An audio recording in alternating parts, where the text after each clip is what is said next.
good evening everyone. Good to see you. I wanted to play a little video. Actually, Manjiri stole the thunder, but it's nevertheless good to watch something to get into the mood at the same.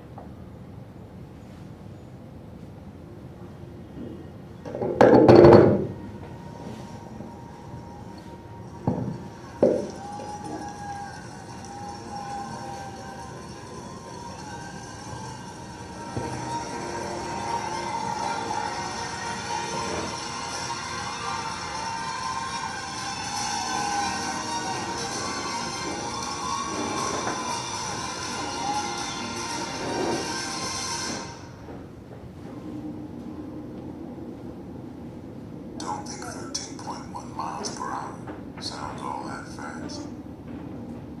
Huh.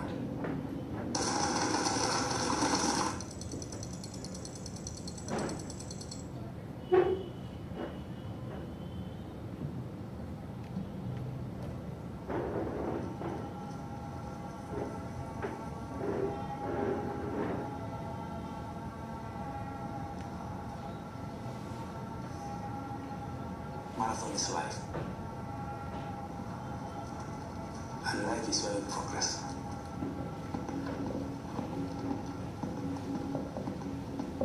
With good training, I don't see why I can't travel like those.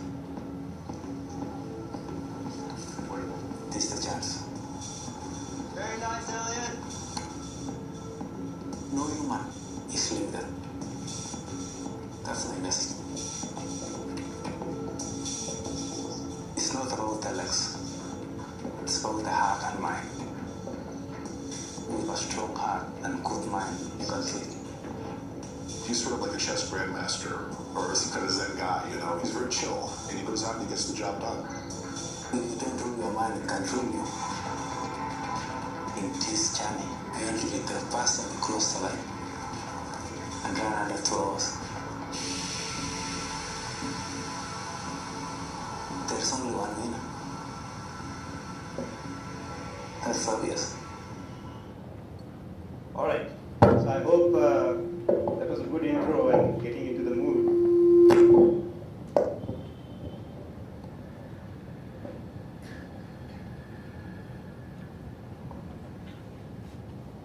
So before we begin, I just wanted to have a show of hands, as in who uses heart rate monitor currently? Okay, good. So I assume most of you are aware of heart rate monitors. Some of you who have not raised their hands, don't worry. I think we are not going to assume. Excuse me.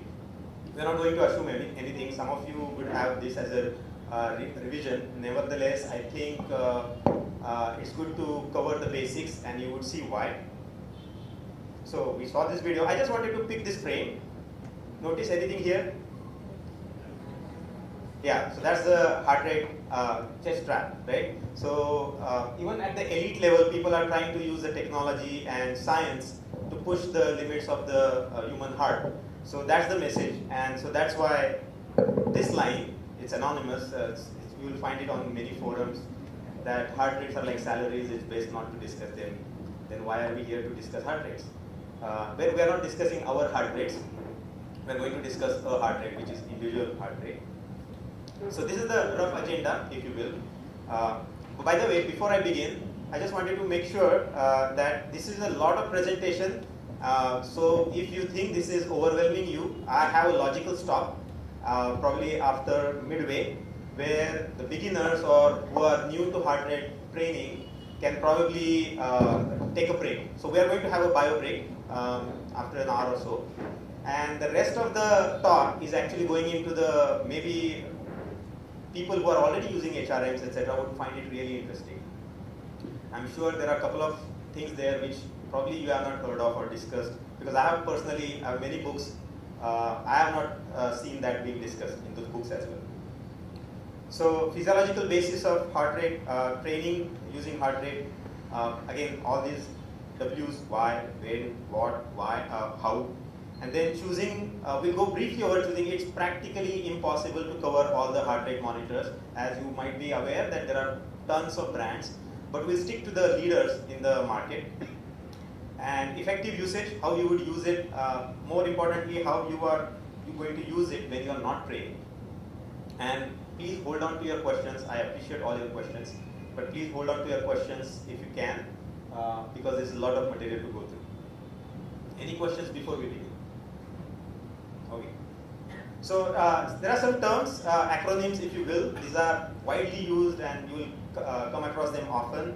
RHR is the resting heart rate. We'll see what it is, but it's when the heart is beating at relative rest, not exercising or not doing any daily routine. HR max is the maximum heart rate which is genetically limited for an individual. How much maximum heart rate you can have per minute, for example. HRR, which is the heart rate reserve. This is the amount or the beats which are between your resting heart rate and your HR max. This is the range, if you will, your heart is able to beat in. And there is a recovery heart rate. This is something people are not really aware of, but most of the Garmin watches or even other watches have this feature. You have to stop the activity, not save it. You have to stop the activity and then wait for 2 minutes, because your watch is computing your heart rate. As the heart rate drops after your activity is done, how much you are recovering. And this is actually a measure of fitness. The faster your heart rate drops after the activity, the better it is. So these are the terms. And these are the general terms we'll be using. If you have seen the Athletic Insights Physiology primer video, then you are probably already aware of, but I didn't want to assume people know this. So aerobic, any aerobic activity means in the presence of an oxygen. Anaerobic is when oxygen absent, consider sprinting, etc. You go breathless basically. So that's kind of anaerobic kind of workout. VO2 max is the maximum oxygen uptake possible by your body. This is again individual number, if you will, which is how much your body is able to absorb oxygen per milliliters of oxygen per kg per minute. That's the unit. So these are the terms. Once we have this out of our way, what is heart? So basically it's a muscle. At the heart of it, it's a muscle. Its basic function is to pump the blood, right? Everybody knows it. It's the oxygenated blood, and deoxygenated blood returns to the heart and etc. And the partner in crime in doing all this is a vital organ called lungs. Everybody knows this, that as well. This is where your oxygen uptake is happening, right? Oxygen is getting absorbed into the bloodstream. So heart is beating, it's typically measured per minute. What is a stroke volume? Stroke volume is the amount of blood that is pushed out of your heart per stroke, per beating basically, right? Now you will see that there is something called as Fick's equation. It's very simple. There is a piston, right, which is operating at certain frequency, and there is an amount of blood which is getting pumped out per stroke. So what is heart rate into stroke volume? This is your cardiac output, right? That is called the cardiac output, which is given by the simple Fick's equation, which directly affects the amount of blood that is being supplied to your working muscles, right? So it's for a layman, it's very clear that if I want to improve my performance, for example, I have to work on these parameters, right? Either heart rate, working at a higher heart rate and having a stroke volume which is larger. But typically, you don't want to work on your heart rate at a higher levels. We'll see why. But the thing to catch here is there's something called a stroke volume, and you can work on it. Heart rate is a direct measure of your exercise intensity. Why are we discussing heart rate? Because this is actually useful in determining what is your intensity of the exercise. Heart rate increases or decreases in response to the load which is being put on the body. So obviously different intensities trigger different physiological adaptations. Different intensities also mean there are different energy sources. This is actually coming from the physiological talk which we had in 2013, and you can refer to that. But there are different energy systems. I'm not going to discuss them, but I have a nice slide where I have summarized that, tried to summarize that. So there are different energy sources in play at any time in our body. They are tapped differently depending on what intensity you are operating at. And you have to be smart enough to tap the right set of energy sources or right set of energy systems. For example, aerobic versus anaerobic versus phosphagen. If I am, say, Usain Bolt, I will not be probably doing a lot of aerobic work. I'll be working on which is required for sprinting, which is the phosphagen. there are different performance thresholds for any body.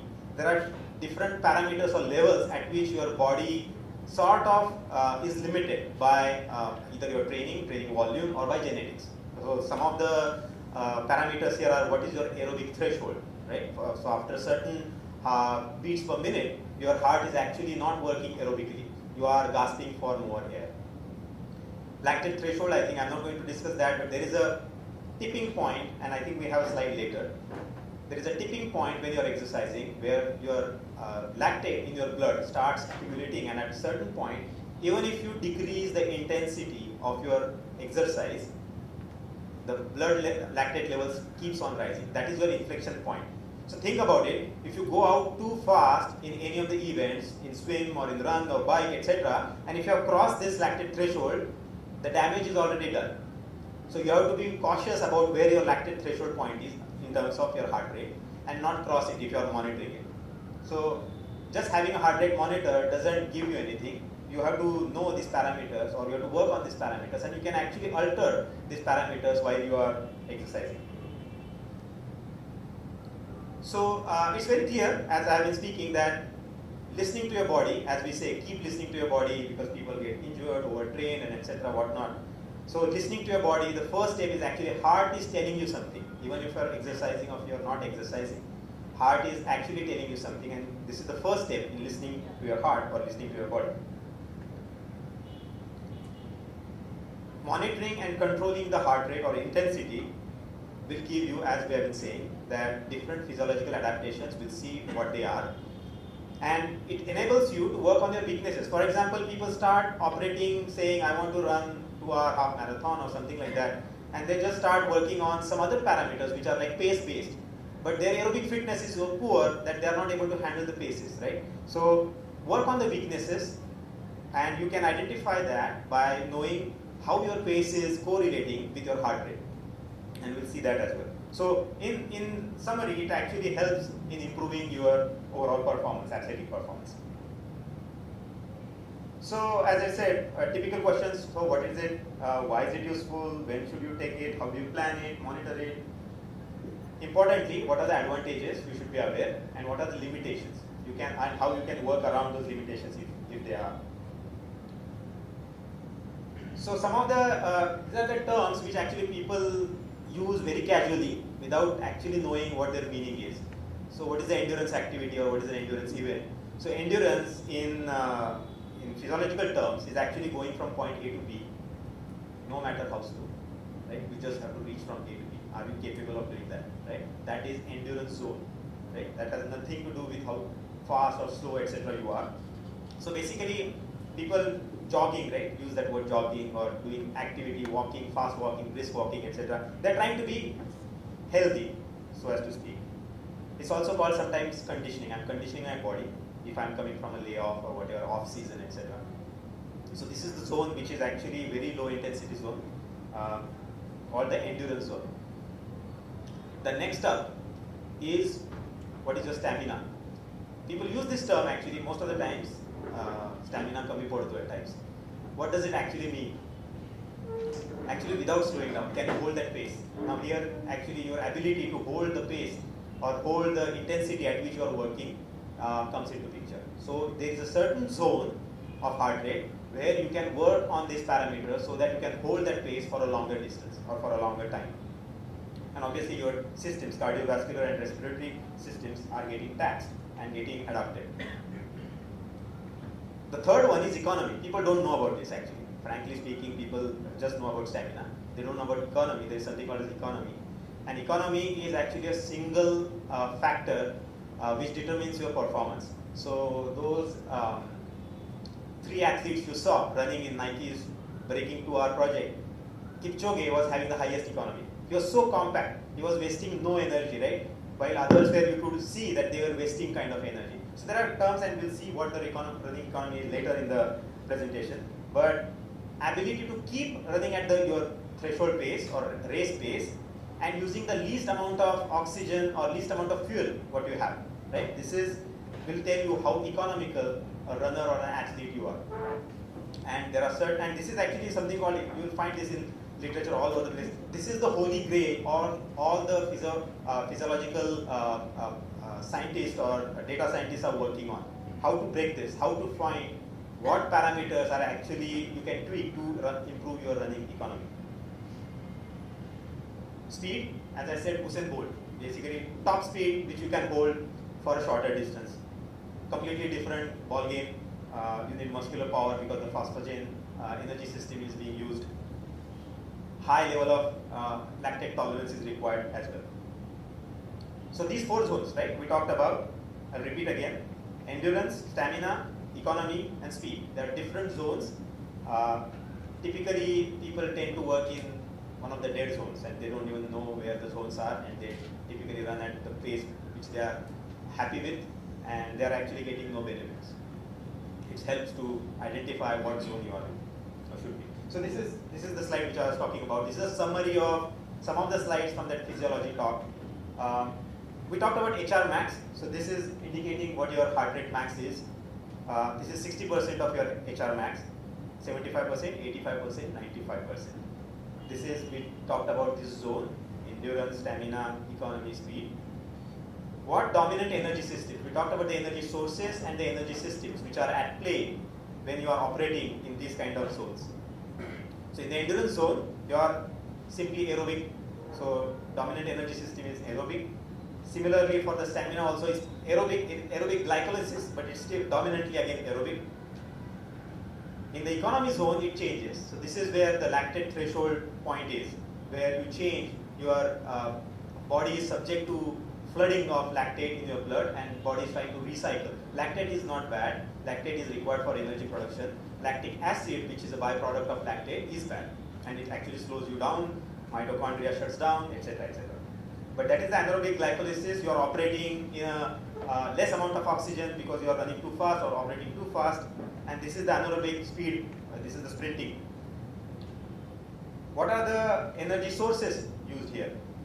Predominantly fat at the lower intensities. Combination of carbs and fat. Pure carb. So typically, as you can see, this is your race zone. This is your threshold zone where you are operating at your best, where actually you are not trying to go past your threshold, etc. You are predominantly burning the high octane fuel. People can adapt and actually push this point up so that they are burning fat as well. So these machines, as I call it, Kipchoge, etc., they are burning predominantly fat as well as carbs, not just carbs. And muscle glycogen is the only source in speed kind of events. So these zones and the energy systems and how you have fueled yourself also matters. So if you are going for a run or for a swim or for a bike, etc. And I'm biased, by the way, so I'm going to predominantly use the word running. But if you are doing this, then you should be aware that if I have not fueled myself properly, or if I don't have any fuel available on my course for a long time, I probably should not be operating in this economy zone or maybe the anaerobic zone. So something to be mindful of.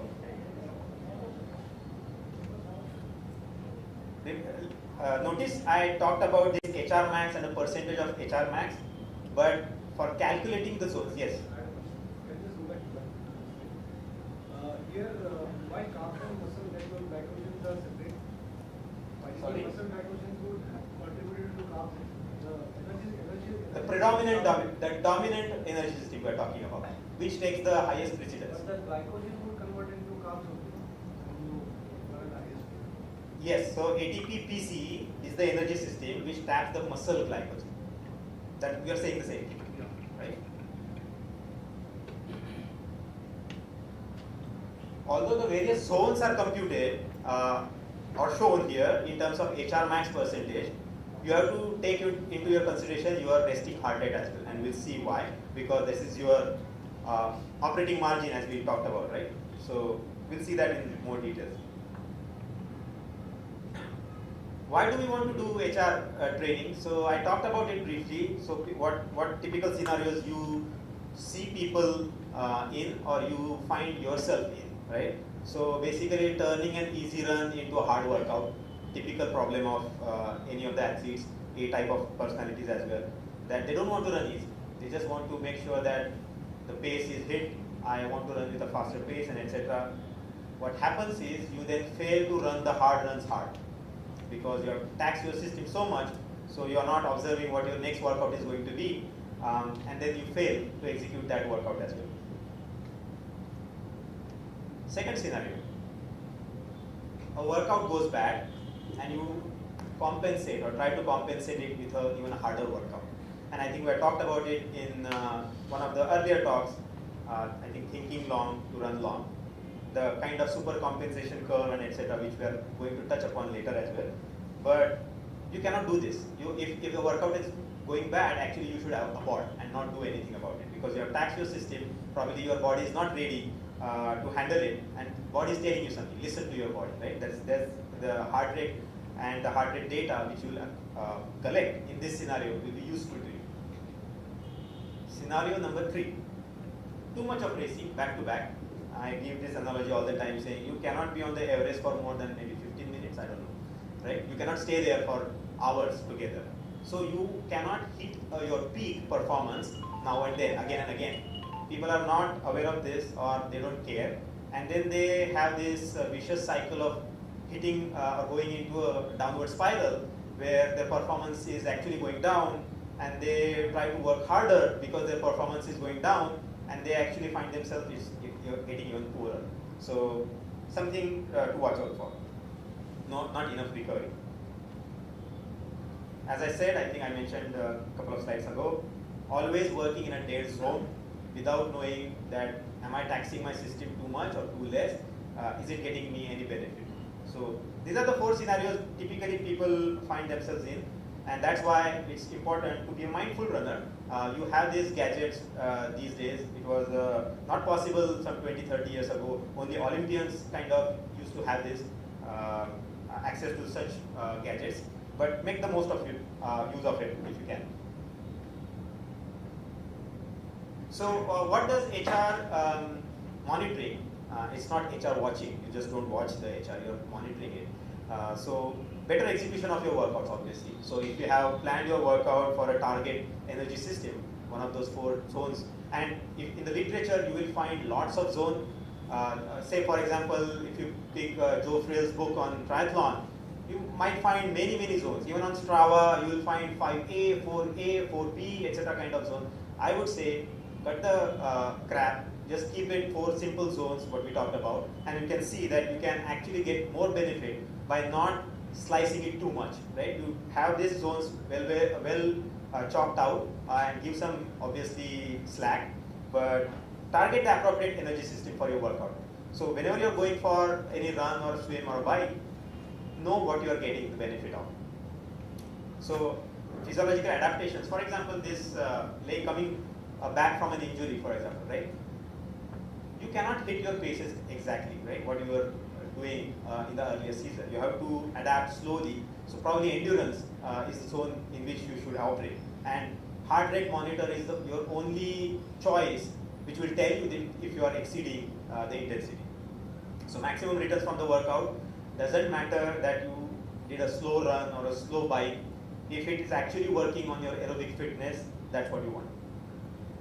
Because there are times, and I think it again ties back to periodization, where you are timing your peaking at the race, at your A race or B race, right? The other part is better recovery management. So your heart is actually telling you, and we'll see in more details, how you are recovering from your workout, right? So timing the super compensation is an asterisk because super compensation, if you have not known this term, then we'll discuss it briefly, but this is something to watch out for, that you should be making use of the super compensation the body is going through when you do hard workouts, for example. Overreaching and overtraining. Overreaching is nothing but the short term of overtraining, where you have seen fatigue for a shorter duration. If you persist doing this, you will reach the overtraining phase, where it's very difficult to come back or come out of from. And if you are overtraining, then your form deteriorates and whatnot, and you run into the injury problem, right? If you are not able to perform properly, if you are not able to execute your workouts properly, you fall into this trap of injuries, and this whole cycle repeats. So execution of the workouts and the recovery management as well, both the aspects. People actually don't work on the recovery management aspect. They only work on that. I have configured a workout, I will execute it, and that's it. As we saw in your earlier talks, your workout is not complete until you have completely recovered and crossed your super compensation curve. So again, as I have been saying, how do you use it during training? Hugely beneficial. I already mentioned something called as base phase, right? Where you are coming and doing the endurance work. You are laying out actually the base foundation of your the race or racing season ahead. And the contrast, the post-race season, where you don't want to, you have already done a hard work, you have already raced hard, and you want to go easy now. You have to make sure that you are not pushing unknowingly or unconsciously, right? There as well, if you are timed with a heart rate monitor, then your recovery is kept in check. The third part, which I mentioned, is the lactate threshold point, which is in the economy zone, and this is actually going to boost your performance, right? If you work on your lactate threshold point by targeting that particular zone, then HR monitor is very beneficial in working on this zone, and I will see some of the watches actually support this, how to do this. Limited use of speed development, I will cover this later, but just be aware that for doing short intervals, etc., HR monitor is not going to be that helpful. During racing, there is a debate whether you should use heart rate monitor during racing. It's an individual choice. People are uncomfortable sometimes having this chest strap around their chest, but now that excuse is also gone because people have wrist-based, even ear-based heart rate monitors and etc. So, and nobody gets a medal, as I mentioned. You won't get a medal because you had the lowest heart rate in the race or highest heart rate in the race. What you want is actually hit the pace and hit your timing, right? That's all matters in the race. So depending on the short, long, if it's a 5K or 3K race, you probably don't care. But if you have a like ultra distance race, probably you will care. And if it's in a heat and etc., your weather is bad, your sleep is inadequate, you probably want to check how your body is responding to all these extra stressors, if you will. So it's probably good to have a heart rate monitor turned on during the racing as well. This is important, and I have a section on this, that when you are not training, many people do not use heart rate monitor when they are not training. I am not saying your Garmin watches. Heart rate monitor, by me, I do not mean Garmin watches. Heart rate monitor is a transmitter and receiver, and we'll talk about that. There are two parts. So we'll come up later in the talk. So let's begin. Suppose you bought into this theory of that, oh, this looks cool, probably something to useful, something to try out for those who have not done it. First check with your doctor if you don't have any heart problems and etc. Do your checkup, and then probably establish your HR max. This is the fundamental point which you should establish because everything starts from there. As you saw, your zone calculation etc. start from there. I personally do not recommend any formulae. You will find lots of formulae, 220 minus your age, carbon formula, etc. Doesn't work. Every individual is different, and HR max is also sport specific. So how can you have a formula for it? So go out and do a run. So if you are a runner, do a 400-meter track, or even if you have a Garmin watch or whatever, then do this field test where you are running for warm-up for 15 minutes, 2 laps of the 400-meter track. One is pretty fast, and the second one you go all out basically. Jog recovery after that, and repeat this again. And the maximum HR probably will get recorded in your last lap in the second round is an indicator of where your HR max would be. Another indicator is you feel like puking. If you have not felt like puking at the end of it, probably you have not hit your HR max or that level. So that's but again, as I said, you have to be really healthy to perform this test. If you are suffering from anything or if you are stressed, etc., do not do this. Do this when you are ready to handle this. Okay, HR max is done. What about the resting HR? So resting HR, as we said, when you are in the bed, just woken up, measure your pulse. It's okay if you don't have any Garmin or chest strap, etc. Just measure your pulse for a minute. Do this for 3 days. Take an average.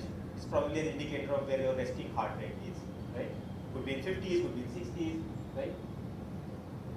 Using that, now you are going to establish your heart rate zones. As I said, You will find tons of slicing and dicing of zones. I'll stick to these because this makes sense to me. Endurance, stamina, economy, and speed. What else you can do? What else you can do is do the lactate threshold heart rate check. As I said, this is an art. This actually is a very hard run, race effort, as I said. You can do this, again, it's a field test. Do not go by any formula, there is no formula. If you find a formula, throw that formula out. This is the way to probably test it. That 30 minutes race effort, after 10 minutes, do a lap on your watch or whatever. In the last 20 minutes, whatever the heart rate, average heart rate you find is probably, and you have to sustain that effort. You should not be slowing down. So don't go too fast and then you are slowing down. So race effort, sustained race effort for last 20 minutes, average heart rate is somewhere your lactate threshold would be. One of the runs shown here is actually hitting the lactate threshold. It's actually under control. As you see, as the time increases, it starts creeping up because if the lactate threshold is crossed, the heart rate will shoot up. This is the same thing. If some of you remember from our physiology talk, this is the tipping point basically. The exercise intensity versus rather running speed, which is same as exercise intensity, and the blood lactate percentage. After a certain lactate threshold point, it starts shooting up. You don't want to cross that, or you want to shift that point to the right. So you should not hit that point till you have a higher pace. So establish that lactate threshold using a field test, or we have watches these days. So Garmin 630, which is one of the advanced runner watches, is having a LTHR measurement. It will guide you through some of the runs, etc., and it can try to establish what your lactate threshold is. How it does it, I have a slide at the end. But for now, a common poor man who has only probably Garmin or maybe some other heart rate monitor, this is the way you tie your resting heart rate and heart rate maximum and the intensity percentage for calculating the zones. So I have given an example. You have an HR max, you determine 180 beats per minute. Resting heart rate turns out to be 60, and I want to do a lot of aerobic work. So which is 60 to 75% of my zone. I start computing 180, take my RHR, which is the band in which my heart can operate, get the 0.6, which is 60%, add my resting heart rate to it, that's my lower point. So, and don't go by this 1 or 2 beats here and there, because we'll see even the heart rate monitors have errors. We'll see in one of the slides. So this tells me actually 130 to 150 is my aerobic zone. I should be working in 130 to 150. If I just log out for 4 to 8 weeks in this 130 to 150 zone, my aerobic conditioning is going to be superb. I don't want to cross. I don't want to look what my pace is, etc. Forget the pace. I just stick to this zone and work out. It's quite a bit of 20 beats, which is pretty manageable. You don't have to work in a very tiny range as you would probably see in the higher zones. But this is something which you can compute and work on. So plan your season accordingly. Which energy system, which preparation you want to do, and work in that zone. Polar, I don't know how many of you know Polar. Anybody knows Polar here? Yeah, Polar is the leader in heart rate monitors. So it's been in the industry for 40 years. Many people know Garmin, but Garmin was the GPS leader. He's trying to eat into heart rate monitor space, and Polar is doing the opposite. They came from the heart rate monitor background, and now they are going to eat into, or trying to eat into the GPS space. But they have their own zone technology, which again guides you for determining your zones. The important point is, as I said, the training effect will cause your threshold points to shift. Even your resting heart rate will change. So your beating zone will change, and you have to recompute your zones that way. So don't just work on the same zones all the time of the year. Probably after 6 months, etc., reevaluate. Your resting heart rate has probably dropped by 5 beats or whatever, 10 beats. It's good to recompute your zones. Even actually Strava reminds you that your zones are obsolete. Do you want to recompute them? So what are the advantages? It's all good. You establish your zones, you are working on it, etc., etc. So what are the advantages which stand out? Easy workouts easy, hard workouts hard. Easier said than done. Many people do easy runs hard and harder runs harder. So heart rate monitor will keep your intensity in check. Obviously you have to obey. If the heart rate monitor is beeping and you're not paying attention, it's of no use. So that helps in that. Running by feel, this is actually a very useful or very necessity in these days, because people are obsessed with numbers. People want to see that pace and etc. But they don't care how they are feeling. They just want to know that they are running by that prescribed pace. But running by feel, how many of us can tell what the pace is by not looking at the watch? By just knowing how your exercise or running intensity is, you should be able to tell what your pace is. And we'll talk about the correlation part. So that is something you try to get into that mode, saying, I will watch my heart rate monitor, but after some time, I'll try to guess what my heart rate is or what my pace is for that feeling. So running by feeling, and it will help you when your heart rate monitor is not around as well. So it works both ways. As I said, pace or VO2 is called velocity at your VO2, where your maximum oxygen uptake in the body, the VO2 max, you have hit the VO2 max level. What is your speed at that level? So that's called VO2. And you can compute all this, and you can push those thresholds by observing how your HR is behaving. I showed you one of the runs, which is my personal run actually, which I knew where my heart rate lactate threshold point was in what range, and I was keeping it there. So by working on that, after 4 or 8 weeks, I saw that the point was shifted up. I was comfortable even at the previous heart rate. And when I started this season, I was really not comfortable. I had to abort because I was not looking at the pace, and it suddenly showed me 190. It was already up my or above my lactate threshold. So you have to push your threshold values consciously. Time down to when you are pushing, it tells you when you are overreaching or overtraining, and we'll see how. Thereby again preventing two injuries, because your form breaks and you are trapped into the injury cycle. So these are the advantages. As I said, injury layoff, again repeating again that you have to be conscious that you will not be able to match your paces or intensities or correlate those intensities in the previous season if you have taken an off or if you are coming back from an injury or forced injury. So it's better to tie your heart rate monitor and not go by your pace-based workouts. So this is where the heart rate monitor is really useful. So what are the limitations? It doesn't go by all the positives. It has some negatives as well. HR reading, those of you who already use the heart rate monitors, they would have seen that their heart rate actually has a lag. And I'll mention why. So it's a physiological parameter, because your heart is actually responding to the stress, and it takes some time, right? So I will not speak more, but that's why there is an inherent lag which you cannot eliminate. So if you are doing a short sprint, for example, don't watch your heart rate. Basically, it's not going to help you. Go by your pace. Look at what your pace or your coach has given you. Work out on those pace-based intervals, not the high intensity interval going by heart rate. And these, so many external factors can govern your heart rate. We know all this. Quantity of sleep is the number one. Accumulated fatigue from the previous workouts, insufficient recovery that is.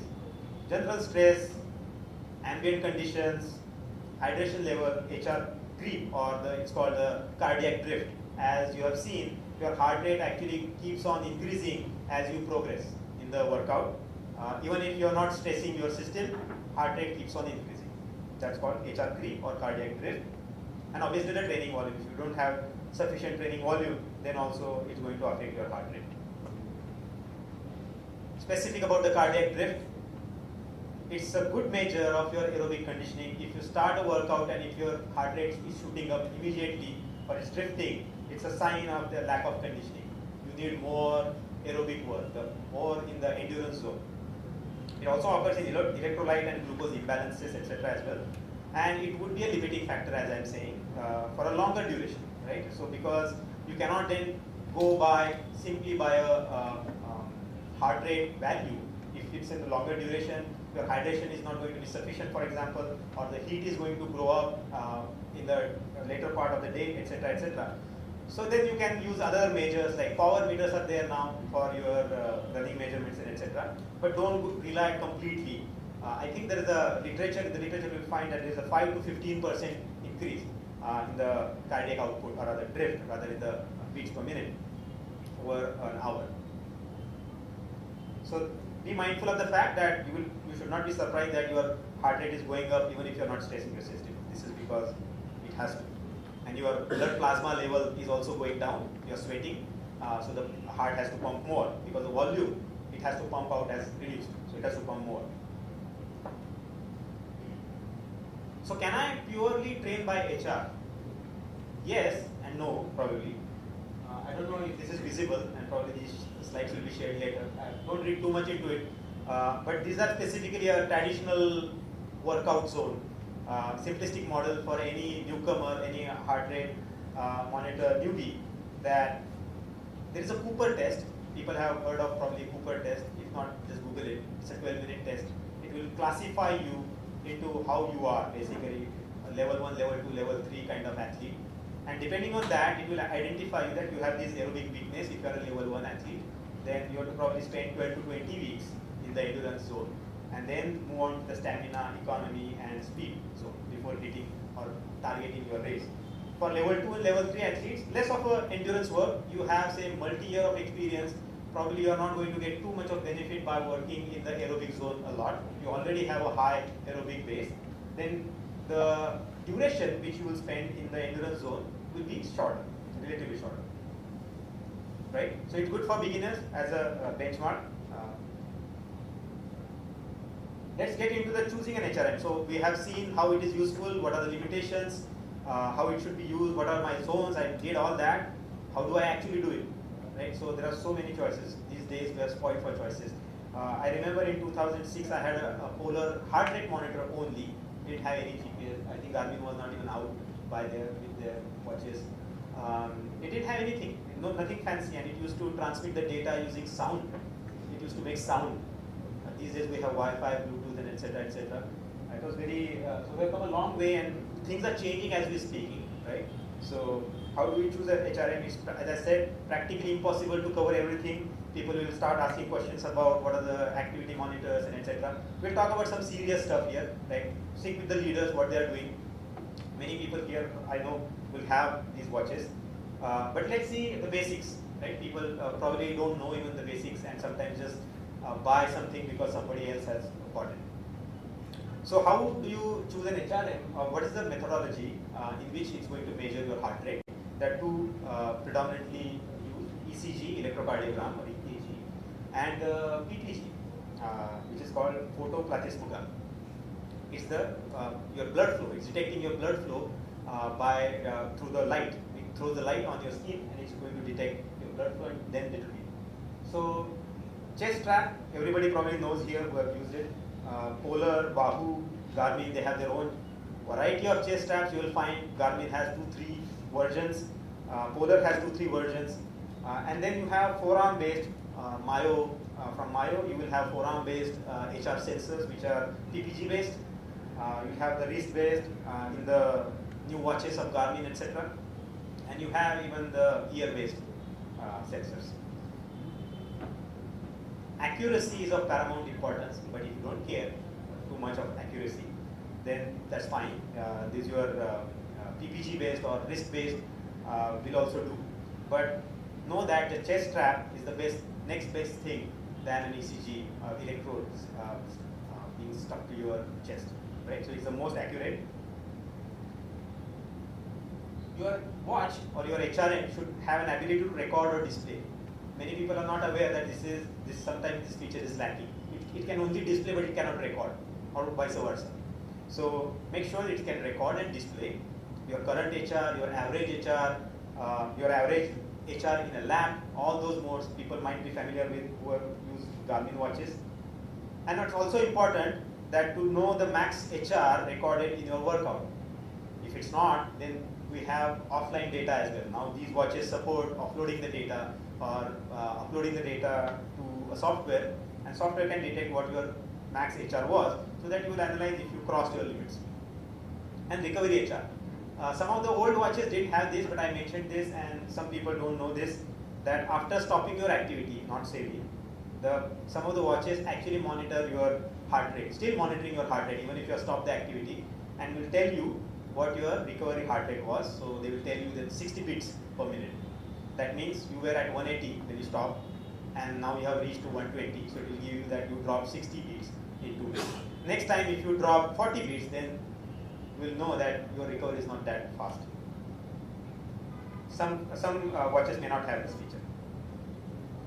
Set alerts. Some of the watches which are, I think, probably low cost, they will not have this feature. But make sure if you want to stay in the zone, then probably you should look for this alerts feature. You should look out for HR range or even the visual zone. Sometimes people want to see a visual feedback, and you could see in this watch, like here for example, it tells you a green indicator, even the zone, in addition to your actual number and a green heart. So telling you that you are in the zone.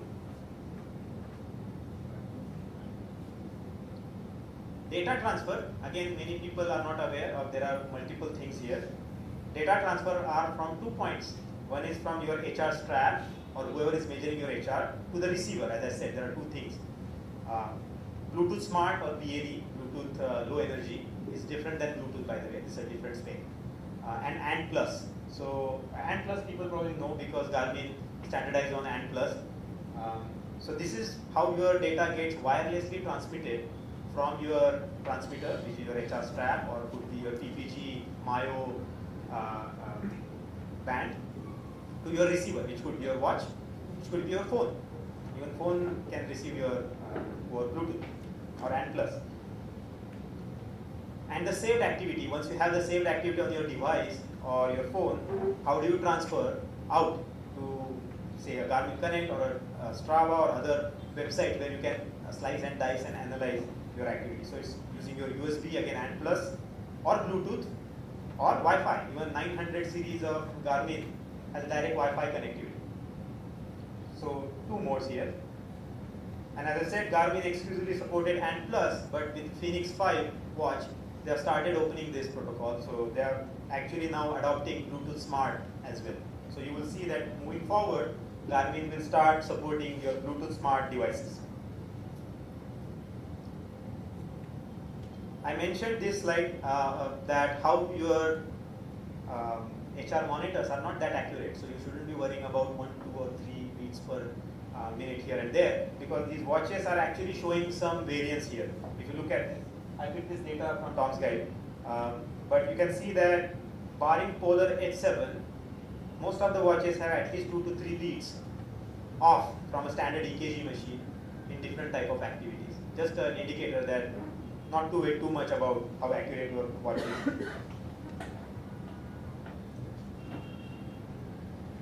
This is all fine. So I picked up my watch, I got advice, I asked questions and etc. How do I use this? So this is something which we came up with, one slide which tells you what is the practical how to basically slide, right? So wear your HRM. If you are having a wrist-based heart rate monitor, then great, you don't have to do anything, but people who have used the chest straps, they will know that you have a spike sometimes when you start an exercise, because your the contact between the chest strap and your body is actually dry. Then especially in winters actually, then you will see that your heart rate actually jumps up. It's just a false reading. So you can moisten that using a gel or even water. Set the HR alerts. You know your zones, etc. You know, or your coach knows that you are working on this zone. Set the HR alerts so you don't deviate from those, depending on the type of the run. Allow some margin, as I said. So keep some margin so that it's not, you're not operating in a tight zone, for example, for those who are obsessed with numbers, for example. Pick up the intensity as you reach the zone. Don't try to rush into that zone. So your heart is warming up, obviously you have done some warm up, etc. Reach the zone, intended zone. And if you're trying to, or if you unknowingly cross it, don't try to abruptly speed up or down. Do it gradually. This is again a racing advice as well, where if you are trying hard too much, then it's actually nothing if you are applying brakes or applying accelerators to very fast, then it's detrimental. So do it slowly, not to abruptly speed up or speed down. Download the data at the end of your activity. Maybe you watched your or let your watch do the recovery heart rate computation as well. Download and then analyze. So this is where actually I would like to stop, because next segment from here is actually the analysis part and some of the advanced features which we are going to discuss. Any questions so far? And we'll probably take a break here. 5-minute break.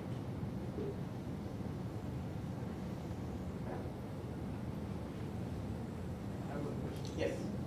We use strap also and heart rate. Which one is the best one? Is it the strap or? So actually I mentioned this. The question is he uses strap, HR strap, as well as the heart rate on the wrist. Which is the best one? So depends, if you are comfortable with the chest strap, that's the more accurate. Discussing the acceleration. So on the right leg, at 20 minus age. And for example, running 10-kilometer race, for 47 minutes, my average is over 85. Right. So 99 to 100% in sprint zone. And sustaining for 6%. Right. So your question is? So whether my next exercise study is correct? So the question was he used Prashant used 220 minus H as the formula to set his HR max, and he was seeing that in an event where he was pushing. 99% in sprint zone. Yes. So I mentioned, if you didn't catch it, that I do not trust any formulae. So 220 minus H should never be used. I would give some credit to Karvonen formula if you Google it, but I would go by a field test, and actually your race was your field test probably. You are going all out, and so your HR max is actually near whatever. And if you felt like puking, or if you're like completely zoned out, etc., that is your HR max. I would not trust the formula at all. So these HR max values are applicable for biking also? So the question is, HR max values are applicable for biking also. So I mentioned one point, the first point in HR max discussion was, it's activity specific. So your HR max for running is different than your HR max for cycling. HR max for running is more than HR max for running is more than HR. That is correct. So ability to push or your heart is limited in the cycling workouts as opposed to your running workouts. So it depends on the activity. You talked about people running with their mouth closed versus running with their mouth open, and how does that affect their heart rate? Okay, so the question is, can we talk about people running with their mouth open versus running with their mouth closed? So in 2013 I talked about it in my physiology talk, and I actually experimented on myself called total nasal breathing, TNB. And I don't want to get into again that Bohr's theory of how the percentage of carbon dioxide actually dictates the oxygen bonding in your blood. But my experience is, if you open your mouth, you are gasping for air. That's actually a reflex action, right? Sometimes people don't. If you are not decided to open your mouth, and if you suddenly open your mouth, it's a body reaction. It's that body is telling you that it is needing more oxygen. So probably this is your aerobic threshold. You should not cross it, in my opinion. That if you are working on aerobic zone. So that's your actually limiting factor, telling you, your body is telling you that the amount of oxygen which you are supplying through the nose is not sufficient. Yes. And my doctor friend had something to say. During interval training, or sometimes even in temporal, my average heart rate remains at about 170, 175. And then suddenly there is a peak which goes up to 200. And then it comes back down. I don't notice it in the run. And it's funny, but it is there every time. So should I be worried with that? I'll have to look at your runs. Probably I'm not watching your runs closely. The question was, his heart rate jumps at a certain interval and then comes down. I tried to correlate it with the ascent and the descent of the track also, but it doesn't. Let's change your watch and see. Yes.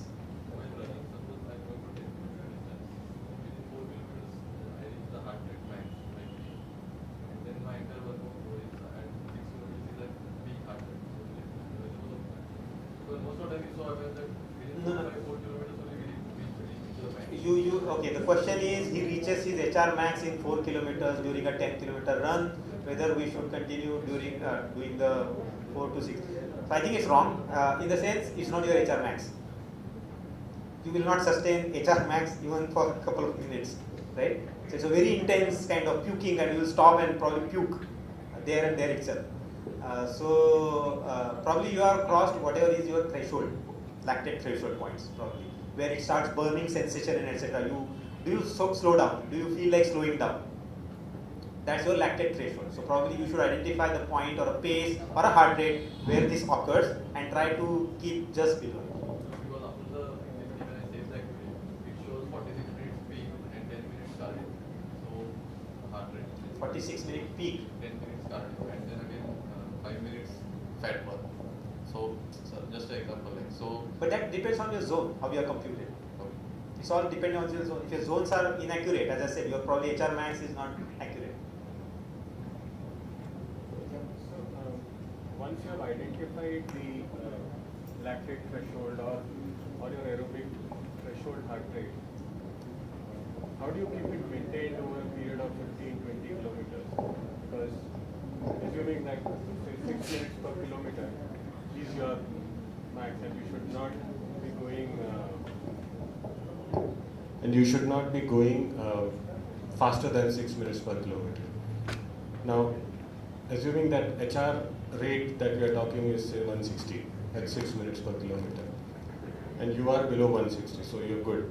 But say you are at 155 and you continue at that 155 for 5 kilometers, HR is bound to shoot up, because you cannot have the same pace running at all along.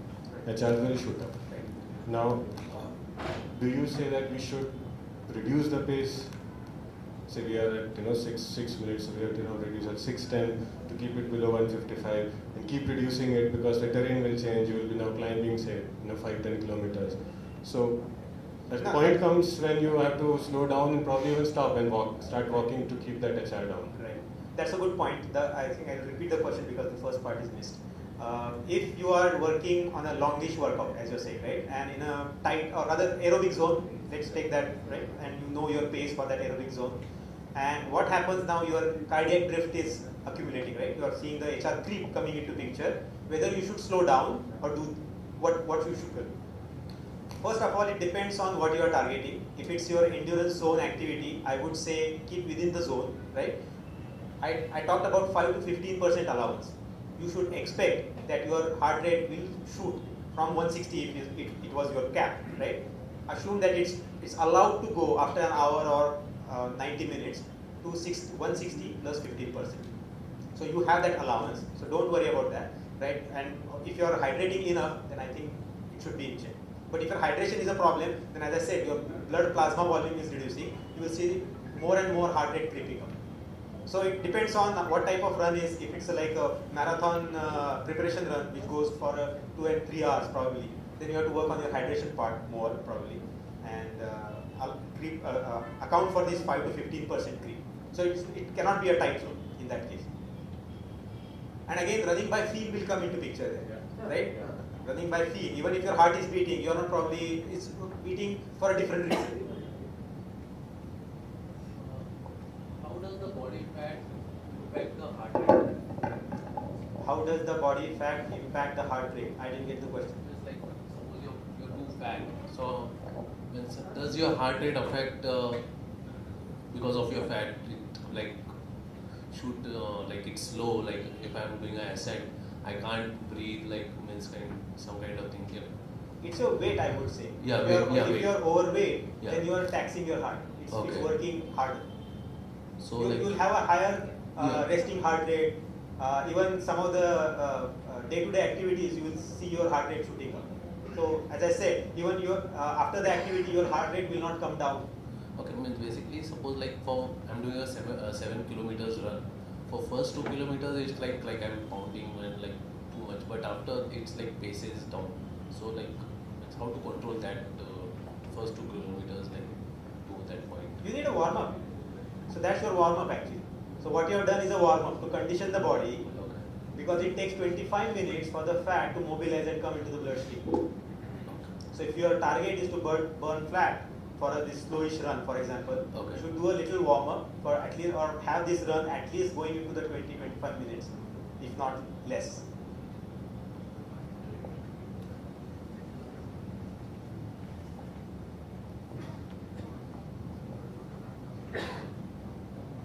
Yes.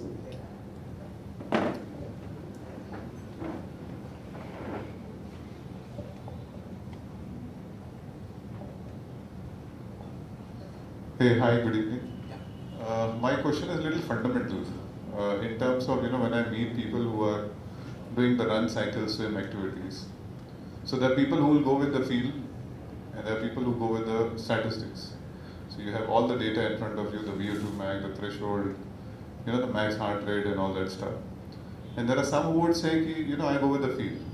If I feel like going for a workout, I've rested well, recovered well and all that things, and I'll push myself to that level. So my question is, what stages or what places you should use stats and what places you should use your feel? Or is it like because there are professionals which I came across who go with their pure feel. They say stats are just the numbers. There are days where irrespective of what numbers are saying, they've done better. Yeah. And vice versa also. I would say both are right. Whatever works for you. Whatever works for you. A simple answer. Some people are good by their numbers, right, and they work for them, and numbers work for them. Well and good. But I would run by feel or exercise by feel a little higher preference and use this as a tool, not as a solution. So it's a combination of two. It's a combination, and actually you stole my last line on my slide. That often you will find that your feel actually matches your HR data. It doesn't happen that you are out of breath and your HR is 120 or 100. It doesn't happen. Thank you. I have the max HR or the lower the max HR. So the question is, higher the max HR or lower the max HR, whichever is better. There is no black and white answer to that. Even as two individuals can have a different maximum heart rate. Same individual. Let's say I used to reach to 195 max HR, or let's say my highest HR, and now I'm barely touch 175. But I have the same range what you talked about, like 120, like 180 minus 60. So the range is same because your resting HR is also going lower, and your max HR is also going lower. Have you been testing your max HR regularly? How do you know your max HR is 175? That is my second part. I never puked, so I don't know. No. It's not a joke. It actually feels like puking. Yes. Yeah, so He can vouch. He's one of the elite athletes here. It feels like puking. So if you're not pushed to that boundary, then it's not your max HR. Even after crossing 200, I never feel like that. So No. So you're mistaken. Your heart rate maximum is not 175 at all.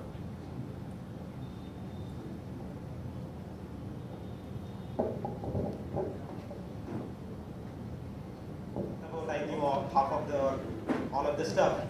Probably this is going to interest more for those who have been using heart rate monitors, etc. You will see some of the things which I discovered recently. I've been experimenting and etc. Those are in the later part of this talk. But let's start about. I generate a lot of data using my heart rate monitoring, etc. How do I use it to identify things? How should I control my workouts?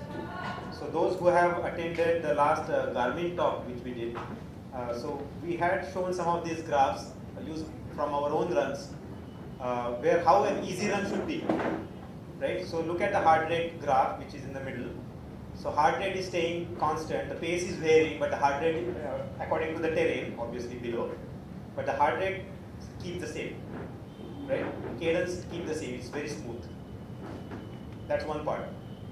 So I think the target heart rate was maintained just below 150. You can see the heart rate average was 147. In Strava, you can get this kind of graph saying how much you spent. As I said, there could be other zones as well, but most of the 98% of the run was done in the moderate Z2 or in the endurance zone actually. As opposed to this was one of my half marathon runs. I was watching my heart rate because I was coming from an injury, a layoff. I didn't want to do something stupid. So this was my lactate threshold run kind of thing. It's going till 21 kilometers. I let it go only at the end. As you can see, the pace picks up at the end, but the heart rate is completely kept under control. So this is the lactate threshold. Since you knew your lactate threshold point, how it is kept in check. Look at the elevation here. This is Barnier actually. This is Barnier climb. Heart rate has not crept up. The pace is varying here, right? So I was completely mindful of the fact that I would not let my HR go up. How does it look in this? Completely threshold. 73% of the run was done in threshold, which was my race pace. Only 3% in the anaerobic where I did the finishing kick. One of the interval workouts, as I said, these are not very useful, but it's often probably useful to find out any aberrations like yourself if you are seeing some anomaly. But you should see a normal recovery, and you can see that your heart rate recovery point goes up as you proceed in the interval workout. Your recoveries are not that swift. Something to watch out for. Okay, well now we have some cool tools. Strava, Garmin Connect, they all give you nice statistics of how your workout went. Heart rate, Strava calls it a suffer score. It's a computation of how your heart rate behaved for how much duration and etc. And it computes and throws a figure. This is absolute number. It has nothing to do what is your suffer score versus my suffer score. Nothing to do with that. Just consider you ran or you went for a 10K run on the same course, something similar. Next Sunday you did the same thing. You can see the suffer scores, right? You can compare what your suffer scores were, and then you analyze that you suffered more or less, and that would probably be reflective of your effort during those 2 runs. This is not very clear, but Garmin uses some other technology or terminology rather to compute and throw you a number called training effect. What was your training effect? And the numbers are here. Unfortunately, these are not legible from the back or even from front probably. But I'll read it out. If you know benefit is what 0, minor benefit, maintaining, improving, highly improving, or overreaching, right? 5. So some of the couple of runs I've shown here, 3.6 to 4.3, pretty okay, kind of highly improving. If I exceed this, probably I'm going to go into the overreaching zone. Pay attention, it doesn't harm for you to look at these numbers. Don't completely go by these numbers, but there's something popping out what this analytics engine or even machine learning is doing behind the scenes for you. I wanted to throw this in because people think this is just a swim, bike, run. It's not. If actually you can use the heart rate monitor for lots of activities, and you will be surprised, there is an app from Polar Beat rather. I was myself surprised at how many activities it offers for doing the heart rate based workouts. So stationary bike, as I said, elliptical indoor rowers are pretty common to do the cross training. They are typically Bluetooth smart or ANT plus kind of connectivity, wireless transmitters. You don't have to plug anything into your treadmill or etc. these days. It just transmits wirelessly. Here also it will guide you, or you could have select a target benefit. What do you want to do? Basically you want to do aerobic fitness. So what it is doing is actually making sure that you are staying in the zone during the workout, during your elliptical workout or whatever. And this is reflected here in one of the workouts which I did. It's telling me that I managed to keep it in this zone, which was allowed zone, right, for 45 minutes. Something like that. It gives you, forget this calorie figure, it's very subjective, etc. But at least the benefit, if you know your zones, then you could use the zones properly in one of the training zones. This app itself is computing or telling you to operate in. Okay, so cross training out of the way, it's possible. So even if you have chest strap, you could just use your phone, and if you don't have a Garmin watch, that's okay. You can still do your heart rate conditioning using simple phone. How do I track my progress? So I did everything, and now I want to make sure that I'm progressing. So HR versus pace correlation, I talked about it in the first section. You need to know what your paces are, what your intensities are, at what heart rate levels, right? So you can observe, keeping your constant pace, how your HR is varying, or do the opposite, clamp your HR and see how your pace is varying, or track the changes in the pace. This is actually going to be discussed at the end, where there's something called as map test, where you clamp your HR and you will see over time your pace actually goes on increasing, or should go on increasing at the same intensity. That's actually telling you that you are getting fitter. Aerobic and HT, as I told, these are the threshold points. You can work on those threshold points to push them up, and if you are pushing them up, you have to repeat the runs basically to target those specific points, and your paces will also change. RHR, your resting heart rate, should not increase. Ideally it should go down, but there is a theoretical limit probably. So it should not at least go up over time. If it's creeping up, then probably you are overtraining, overreaching. Going down slowly over time, good for you. Effect of training. Track recovery heart rate. As I said, this is the 2-minute interval on which you can measure after the activity how quickly your heart rate drops. I would keep this as a measure of fitness, if anything will, right? I would not keep how quickly your heart rate goes up or etc. That's okay. Some people I've seen in 40s, 50s, they have excess of 200 plus as in their maximum heart rate, but they quickly come down. So their recovery, they're in excellent top shape. So their recovery heart rates are excellent as well.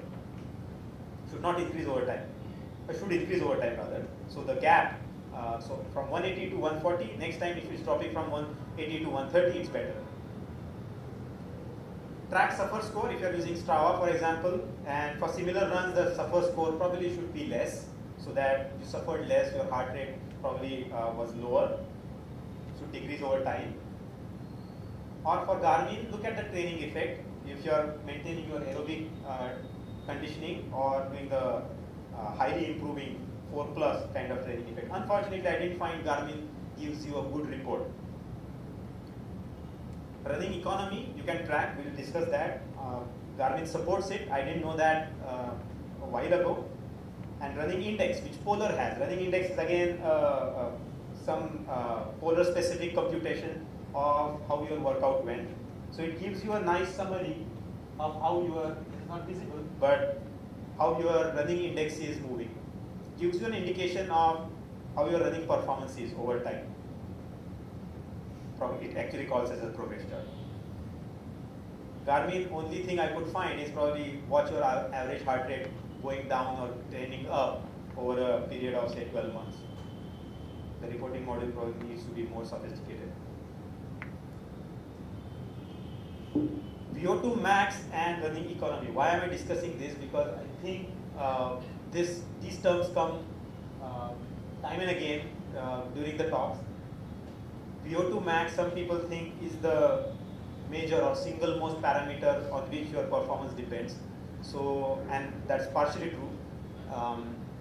If you have a higher VO2 max, obviously you are able to absorb more oxygen. Obviously, your heart is able to deliver oxygenated blood in large quantities to your working muscles.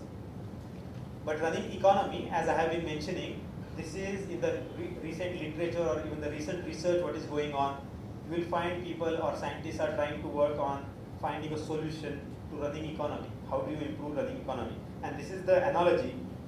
Your bucket is actually your capacity, which is your VO2 max, and the hole there is actually your economy. How quickly you are removing the water from the bucket actually is determining how quickly, even if you are absorbing 100 milliliters of oxygen per minute per kg, if you are draining it at 25 per minute, and somebody of the same capacity but is draining too little, he is more economical. His performance is going to be better than yours. having the same VO2 max. So even same VO2 max, the performances are different. Obviously, running economy is the single most major. If your running economy is higher, obviously you will be more economical and your performance will be faster. And I'm not saying this without data. So I picked up this from Fell Runner, which is a very popular site, who talks about Paula Radcliffe, who holds the marathon world record for women, 2 hours 15 minutes if I'm not wrong. Her VO2 max levels versus her oxygen consumption levels over time, over years. VO2 max was remaining almost the same, pretty much the same, not too much of variance, but her running economy, which is oxygen consumption for that particular pace for which it was computed, it was going down. And she was getting better and better. So VO2, it clearly tells you that if your running economy is improving, probably you are going to see better performances. How can I find my running economy? So apparently it's a very interesting metric to look at. It's completely individualistic. You cannot compare with someone else's because it's your heart.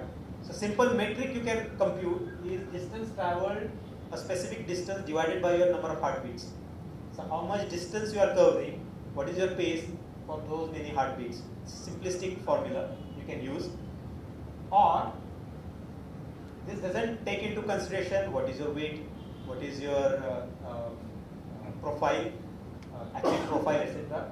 So you have to be a little more sophisticated. You can go by the energy spent. So the calorie computation which these little computer watches do for you, which is based on your amount of weight you entered, amount of height, etc. you entered, age, for example, you entered in those watches. They are going to compute your calorie expenditure, and they can use this data to do this computation for you and come up with a number called running economy or energy expenditure.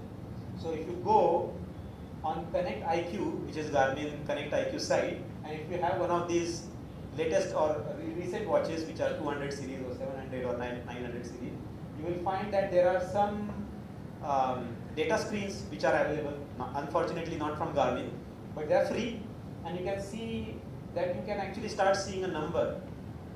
How much was your calorie expenditure per gram per kilometer? That was my running economy.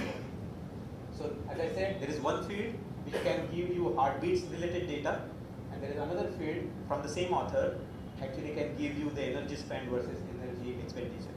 And I have some couple of runs which I did using these. You can see how so actually Garmin supports this, but they don't mention it. It starts showing up once you have that data in your fit file. It actually starts plotting up that there is a running economy which is listed here, and this was the elevation. You can start seeing how you can overlay the data of your heart rate versus your running economy, and this was elevation. So you can say how my heart rate was changing with respect to the elevation. One of the use cases you mentioned, if you are going up, this was actually symbiosis climb, which I was pushing. My heart rate climbed. But look at my running economy, shot up. And it went down, and I have another interesting data to look at later. Another way to look at it, some other parameters overlaid. This is the running cadence, again heart rate and running economy. Engine was not warmed up probably well. Higher economy here. The pace is lower. I have not mentioned the pace, but obviously you can guess from my heart rate it's going to go up.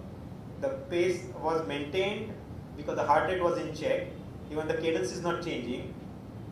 And heart rate shoots up because it was sprinting 400 meters, last 400 meters. You can see the cadence is going up. Economy nosedives. I was doing better. So this was a revelation for me as well. I mean, I have read this in the literature, etc., that these Kenyans, etc., they are flying. They are not on the ground, right? Their cadence is very high. So that actually translates to a better economy, no friction, right? Even if that speed is high, you are probably limited by your VO2 max or lactate thresholds, etc., which are already high for them. But actually, their higher paces doesn't mean they are actually less economical. They are actually more economical.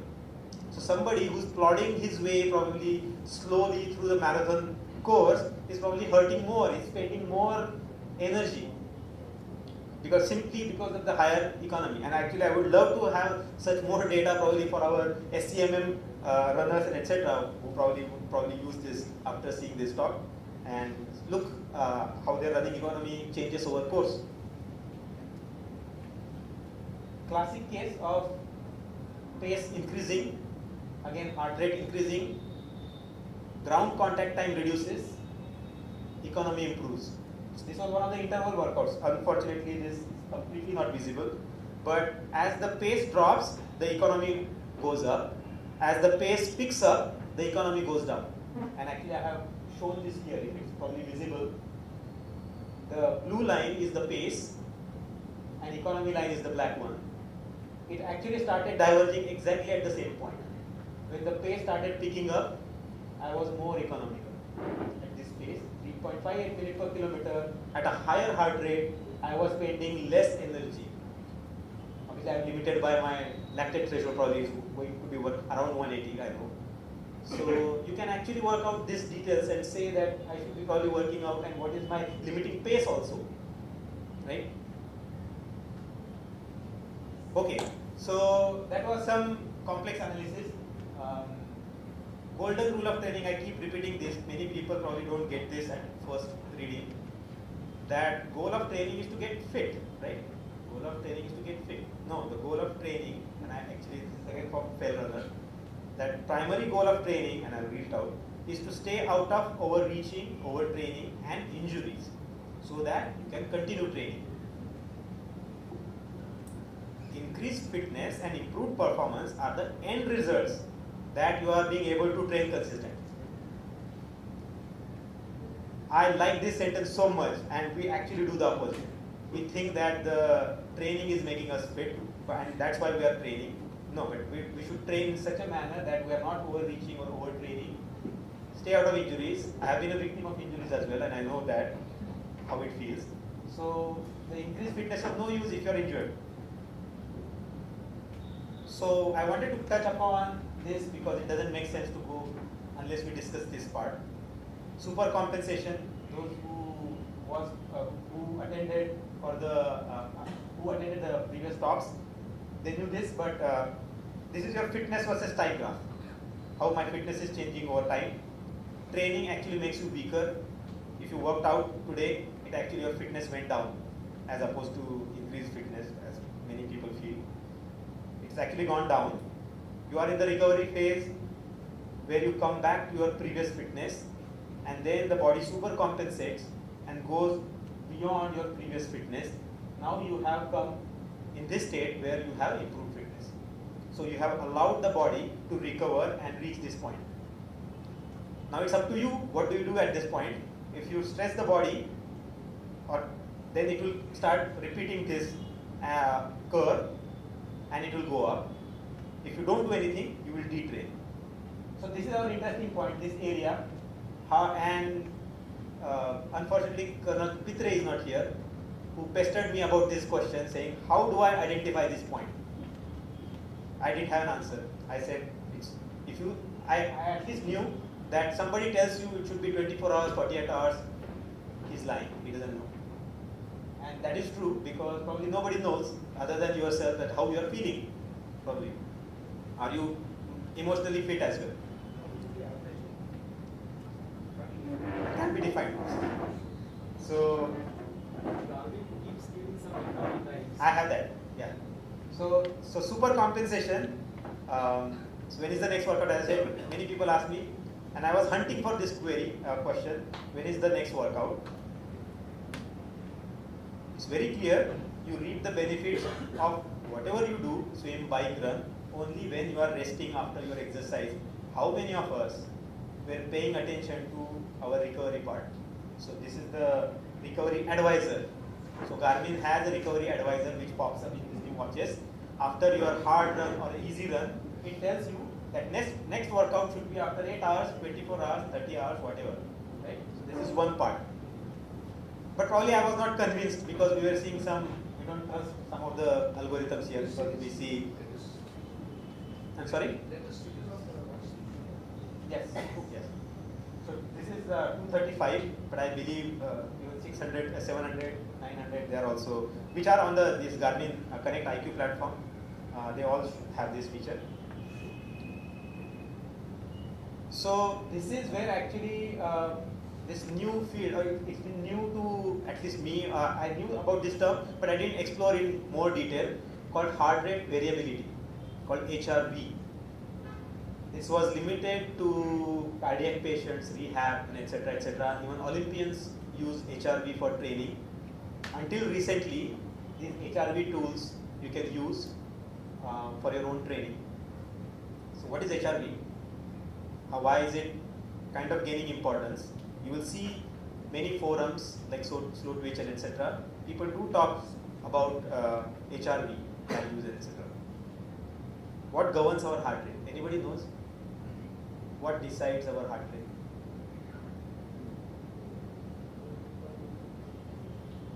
Okay. So the answer is in the next slide. So HRV basics. Many people think 60 beats per minute, it's 1 beat per second. Not true. Actually, your heart is beating maybe 973 milliseconds for 1 beat, going 1.1 second in the next beat. Average comes out to be 60 beats per minute. All these Garmin watches, even their straps, they do the average computation. They are not equipped to detect this variation in individual beat. So that is the HRV. It's called RR interval. So doctors here would know P, Q, R is in the curve. So one R to another R, that interval is called the RR interval. And that interval, believe it or not, this is a measure of your fitness. More this variation, how many of people think that this is better or worse? I have more of variation. It's not actually 1 second per beat. It's better. The more variation is better. It's counterintuitive. The more variation is better. Metronomic 1 second beat is bad. Why?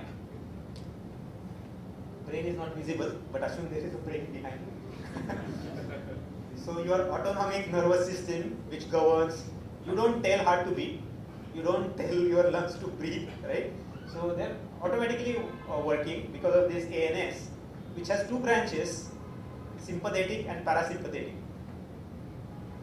I hope it is visible. So sympathetic nervous system, which is your fight or flight, you either fight or run away from the danger. That is our sympathetic nervous system. The delay in the heart comes from here. The sympathetic nervous system is little having some delay to respond to whatever the actions. Whereas the parasympathetic nervous system, which is your growth and repair, is called digest and rest. When you are digesting or resting, etc. kind of thing, this parasympathetic nervous system is in picture. There is constant balance of these two going on. That's why this variability. Your heart is actually governed by these two forces all the time. And for a healthy individual, these should be occurring frequently. For a non-healthy or less fitter individual, these are dead. If they are not working, then you will find that this is a metronomic beat operating. So long-term chronic stress and illness, if your heart HRV value is going down, you will run into this chronic stress and problems. HRV value going up, this is where we want to go. Basically, it's actually increased resilience part. So this is the variation, this is the cause, this is the parasympathetic versus sympathetic relation. I'm not going to, don't worry, I'm not going to go through this, but this is data scientist dream. As much as data you can gather from here, between these beats and etc., you can take a root mean square, etc., Maxwell log of this, etc. There's a lot of research being done, has been done on this, and you can compute and you can make sense out of these ratios. You will naturally ask me, this is so complex, is there an easy way of doing it? Is there an app for it, as they call it? Surprisingly, yes. How many of us knew these apps? I certainly didn't a few months ago. But then there is an Elite HRV, it's a free app for Android and iOS, and they have craftily made it paid for a team subscription. where a coach can be monitoring the HRV values of the athletes. HRV for training is again is a paid app, but it has many features than Elite HRV. So next question is, what do I need? Sounds cool to take my HR monitoring to the next level, because we are working on the recovery part, right? Where we are getting fitter, we want to get fitter, we want to monitor that we are recovering properly, where is my next workout and all those things. So all you need is a smartphone and preferably HR belt, although this HRV for training can also use your camera in your phone, although it's not that accurate. They claim to be it's accurate, but I would have a HR belt.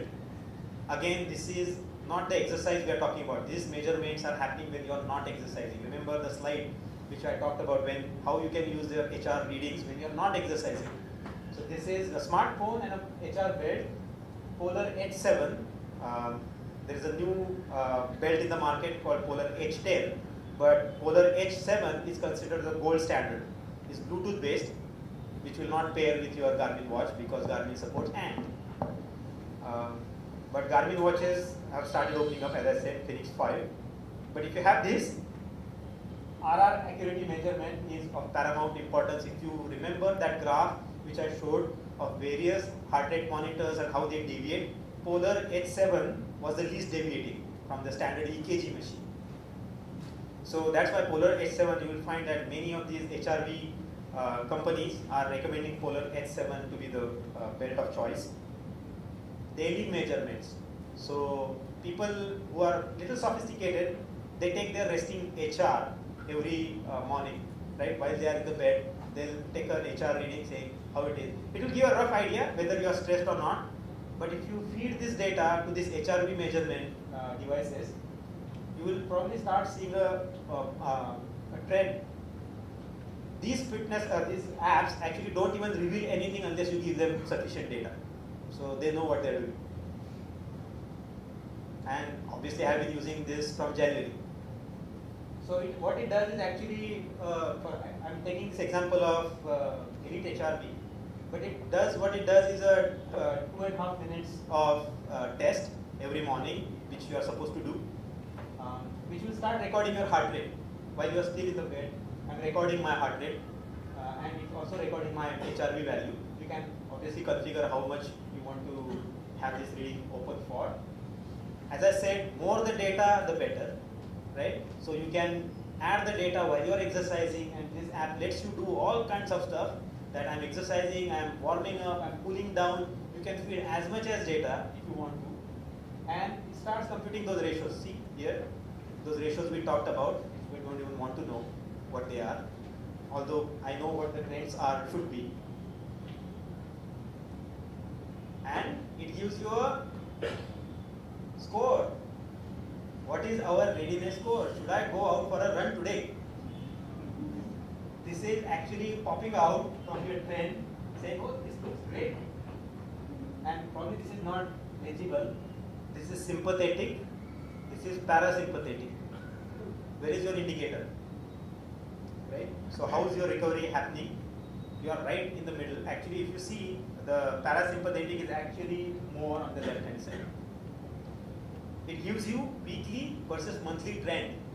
So as I said, your acute data is probably not of any importance, but you can say that yesterday my HRV score was 62, today is 66. Great job. Compared to your recent baseline, you should be able to train harder. So if I am contemplating whether I will be able to do this hard tempo today or not, probably this will tell you something. This is giving you some indicator. And obviously there's a common sense. You cannot just trust this blindly. Myself, couple of friends who use it, after I told them, they are finding that this is reasonable. This gives you a reasonable indicator. I myself have experienced falling sick, for example. It starts showing up. So again, these bar graphs are not visible. The green indicators are the trends, readiness trends, with the score on a scale of 10. So it's varying. So you would ask me, so I should have all green, right? I should have all the time green readiness. Probably not. Think about it. You need some parasympathetic activity to occur as an effect of your workout. You want your fitness to go down, right? If you didn't, then you are probably not exercising enough. to have that effect. So this yellow is a good thing actually. I would expect probably this was a Thursday tempo run, and Friday it gave me a yellow indicator. No workout please today. So I didn't do anything. And my Saturday score was back up again. So this is my answer if Colonel Pitre watches this later. When was my next workout? I don't have to guess. Probably I can make an educated guess that I'm fine today. Probably my HRV scores are fine. You can go completely crazy. You can use another app which is of similar caliber or higher caliber and see what these watches these apps are telling you over time. Elite HRV. This is free.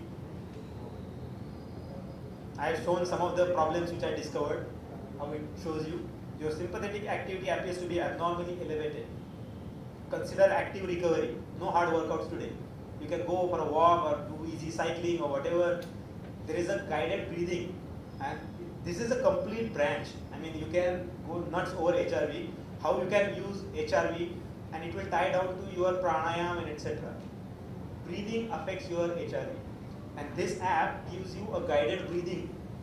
Whereas you can say how many breaths per minute, etc. It gives you an indicator, and you can breathe to it, and you can see your HRV value improving. So as I said, it gives you trends. Trends are more important than the acute values, right? So you can see correlation. My yellow values here, where my HRV was down, my heart rate was up.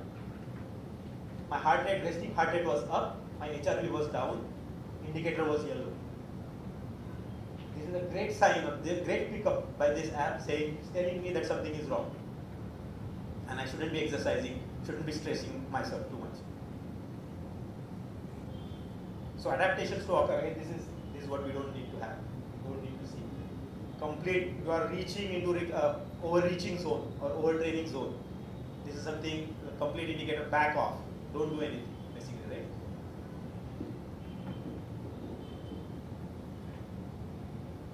Remember Forerunner 630 I talked about, which establishes your lactate threshold? It has this HRV technology inside. It's actually detecting your HRV deflection point. So it guides you through a workout and is actually monitoring your HRV, not HRV. The First Beat company, which is listed here, actually Garmin also licenses some of the parts from First Beat.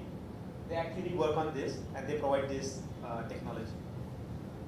So I recently found, actually yesterday, that some of the 900 series watches have a hidden HRV for Garmin.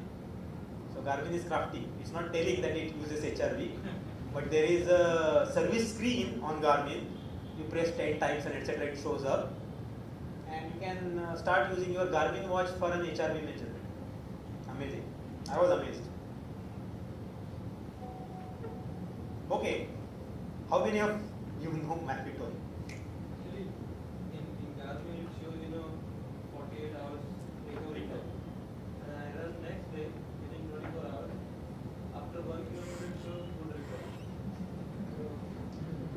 Yeah, so as I said, I don't trust that too much. All you have to say is all stars are aligned or not.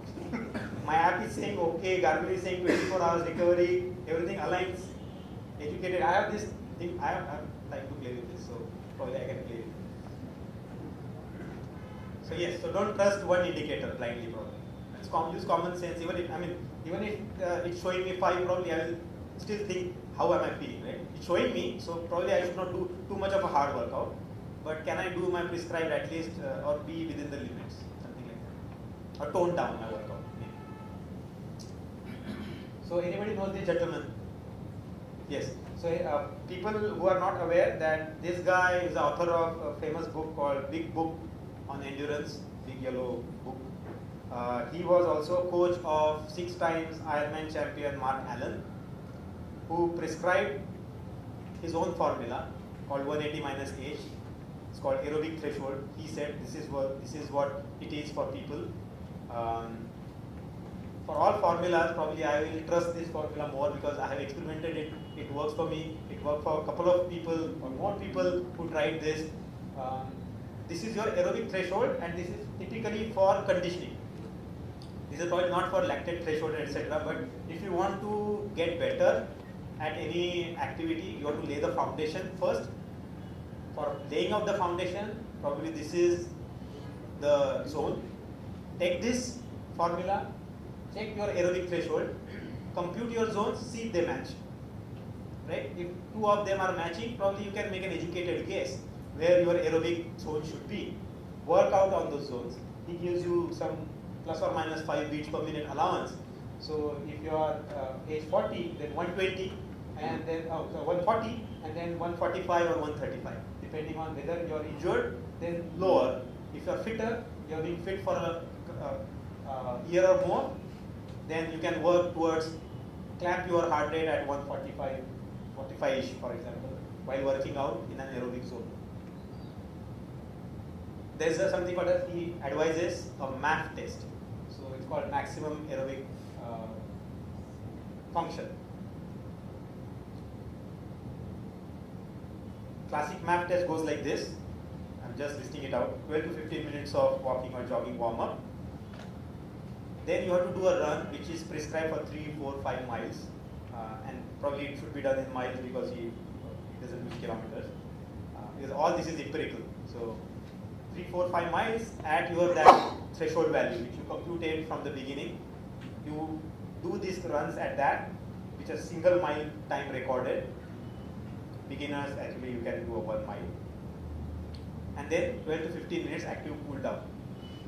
If you even go to filmmapidon.com, you will see this, and you will see some of the results of a MAF test. And the results are pretty much in line. For everybody, predominantly, this is nothing great actually, 180 probably minus age, it comes out to be a number, a nice number, but what is actually forcing you to work in an aerobic fat burning zone? So your efficiency goes on increasing, you are not touching your carbohydrates or high octane fuel, so your body is getting adapted to fat burning more. So actually, most of the people will see immediate benefit. The only problem is it requires tremendous patience, because you will see that your value comes out to be 140. Oh man, this is tough to not cross 140, for example, because all of us are A type of personalities, and no, 7 minutes a minute a kilometer, 758 doesn't sound good, right? But trust me, it works. There is another website from a person who improved his marathon performance from 4 or something to 3 hours using this. I'm not lying, I can give you the example. He has completely surrendered to this method, he tried, etc. He went by this method and he saw tremendous improvement. So see what you can get out of that example. Repeat every month, that's what he advises. So you will do this run. So basically you are assessing your fitness over every month. Okay, so I think 7:30. Final thoughts. Don't compare your HR with others. As I said, everybody is different. You're not going to get anything out of it by comparison. All you can do is compare yourself. But when you are comparing yourself, be mindful of the fact that your summer and winter conditions, weather conditions also matter when you are comparing similar runs. Takeaway is focus on the long-term trend. Acute HR reading probably will not give you, but if you are seeing something repeatedly, then I think there is a trend to identify. And there are tools, as we saw, to identify the trend, even while working out and not working out. 4 zones, actually I wanted to show this as your aerobic base. The bigger the base or whatever is better. These 3 parameters can actually dictate how you are performing. So your VO2 max point, your running economy, and your lactate threshold. If you can boost all these and your aerobic base, that's where the holy grail is. That's the last bullet I was talking about. Running by feel is an important skill. Most often you will find that you will relate your running by feeling is matching or correlating with your HR data. Your pace will not match actually. So never go by pace, especially on the undulating course. Never go by pace. Say this again. We said this in the Garmin talk as well. It's just a tool. It's not the actual solution. It's you who's using this tool to solve the equation. So use it wisely. There are tons and cool devices, technologies available these days. I'm excited. I hope you are excited too. And make the best out of it. And that was it.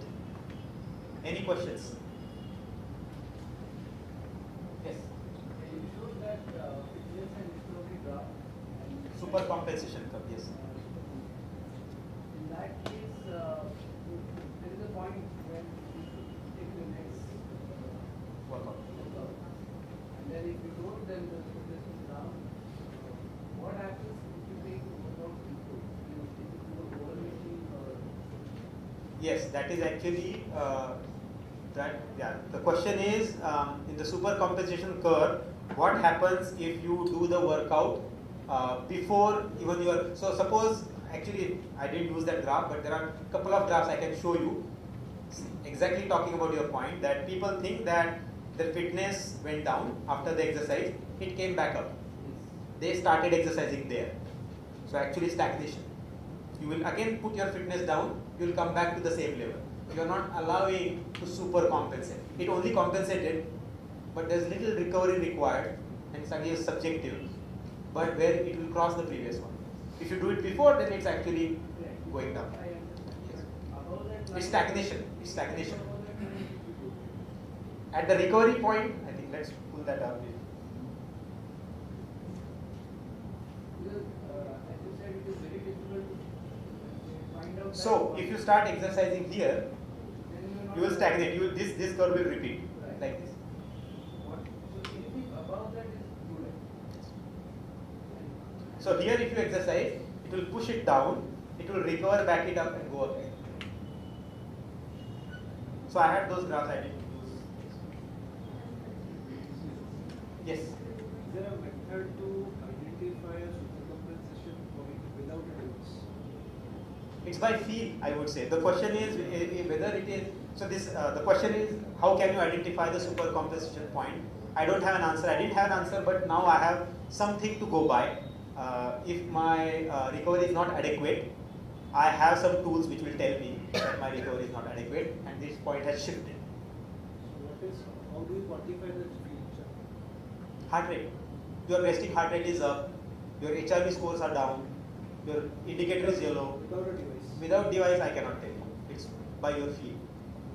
We are operating in dark.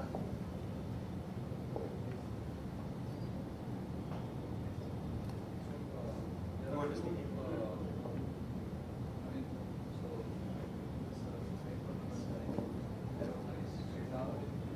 Okay, so talking about the so Anand is advising me to talk about effect of a workout. How much days after your effect of workout actually is realized? People don't know this. So if you do a tempo run, the effect of your workout, of a tempo runs gain, actually happens 7 days after it, or 10 days after it rather. So that's super compensation. For that type of workout, that will be a super compensation point. For a speed workout, it's 1 or 2 days. So you could recover and do the next tempo workout. Anand? Yes. Is this for a specific type of workout? I'll go back to what example you gave.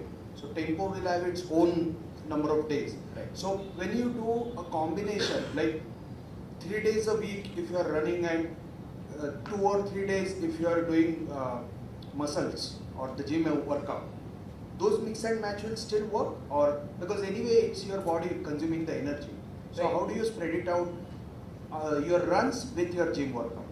So I have been telling people, if possible, do the strength training on the same day as you are running. So that if you are running, depending on the workout, we have not talked about what happens if this stress is too high. It will not even recover, right? As you are saying. If I come here and if I start doing my workout here, I am going to push it down again. So it's better probably to work out here, take a day off. So I have 48 hours actually. But if you are working out every day, it's probably going to have a negative effect on this your fitness. How would a try training work? Because they have to do it like every day. Which one? Triathlon training. I am not a triathlete. No, I'm just. So I know you're not, but I'm just trying to correlate this with people who do like all three departments and they have to do it every day, some or the other. So I actually recently, and he can talk about more because he's done triathlons. But Rene Carfrae, Melinda Carfrae, says being fatigued all year long is triathletes. So they are under constant fatigue. You want to add anything? We have cycles. We have cycles. You will do the tempo and the fart rate on runs, or what are the speed and the tempo on runs and bike as well in the same week. So either you do speed on the run and use that for a tempo on a bike, or the vice versa, or you can even do breaks with the same intensity. So super compensation has to be followed. You can mix and match both those workouts. Or people do it in a cyclic way also. So 1 week they do running workouts.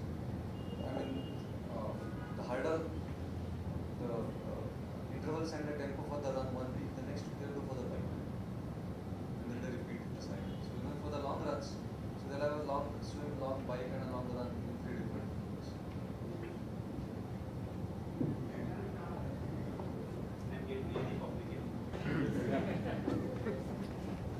Not knowing sometimes is better. By the way, when is somebody should start looking at this data?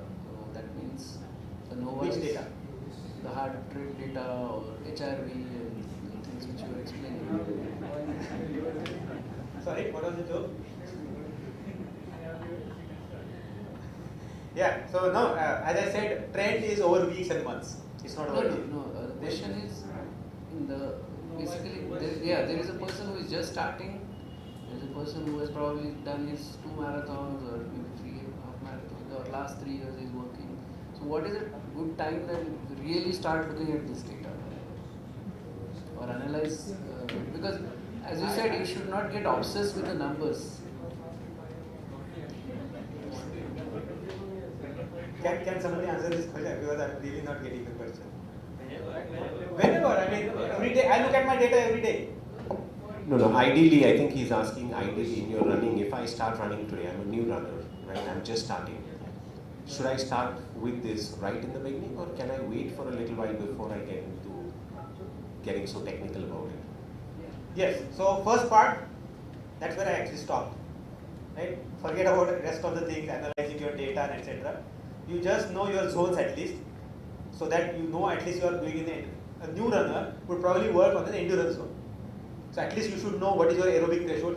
If you don't have anything, 180 minus age. Figure that out. If you can measure your heart rate while running, that also works. Or sometimes even your phones have this fingerprint sensor which can tell you what your heart rate is. That also works. So basically you don't have to invest and get fancy things about it. But at least for a new runner, I would advise going by Maffetone formula at least.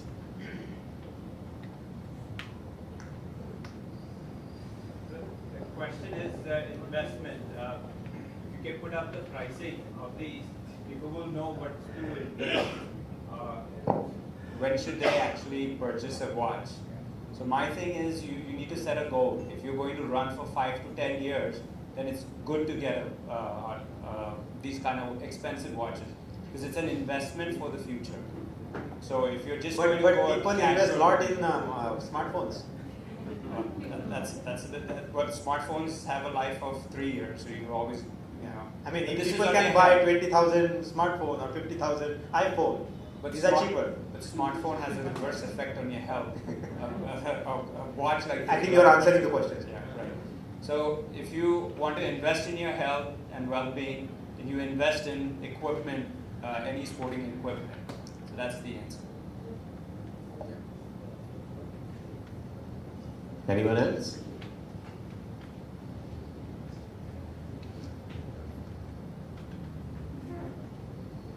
So do we have 4 minutes or 5 minutes? Sure, yes.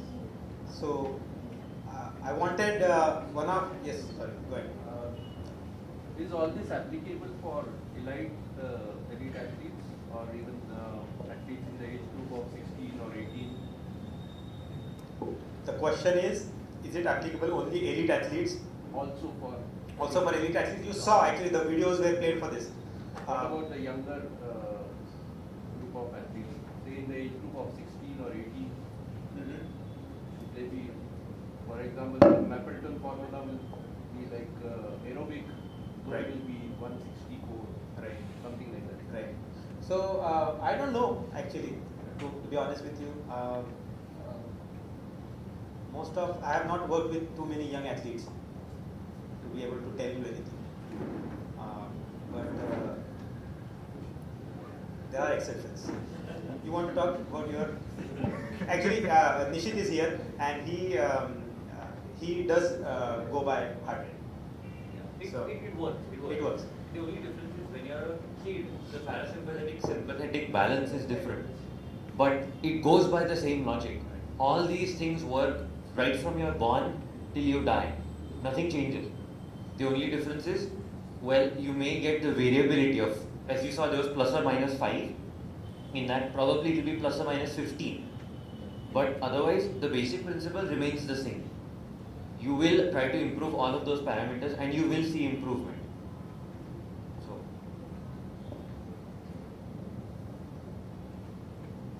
okay, I think in the interest of time, if there are questions, we can talk later. But I just wanted to give 4-5 minutes. One of our runners, Mr. Sandeep Kulkarni, one of our data scientists, if you will, he did more data crunching than us, and actually he has record. I don't want to steal his thunder, but I just wanted to let you know whatever we talked about, he has actually practiced it, and hear him saying what he has to say about the HR training. So please, Sandeep. Thanks, Anand. Actually, when I met Anand and Aditya about 3.5 years ago, the first thing, I was not a data scientist person, but I love gadgets. So even before I met them, I used to have my heart rate readings with me. The first thing when he saw that, he said, hey, your heart rate is absolutely high. I mean, for next 12 weeks, you're not going to run randomly. I'm going to prescribe you only something, what's called as a base training. You have to run only within this heart rate range, very strictly. And a couple of times when I used to exceed that range, I used to get some red letter remarks saying, this is what are you doing? I told you not to, and so on and so forth. But that has helped tremendously.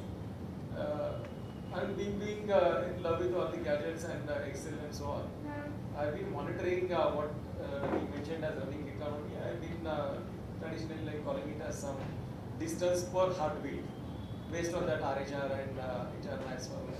This is just a simple real result of last 3.5 years of running. If you just simply see here, at some point of time, what was the economy and the trend and how it goes up.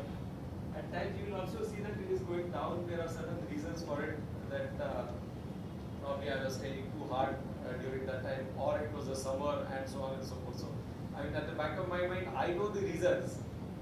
So I've never bothered too much why it is going down and so on. But now when you see, like, as a result of running my heart rate over a period of time, at one time I used to be somewhere here, currently the economy is, and the last, in one of the recent runs, I actually touched something much higher. If you report the actual numbers, it's about 128 average heart rate for an 8-kilometer run, which I had never imagined even for a.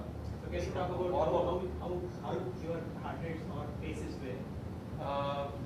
When I started, I could barely manage a pace of about 8:30, between 8:30 to 8:45, to stay within that heart rate range. And sometimes even Bhagwanji is also, where like at one time he was asking me, I mean, you're almost walking, what is happening with you?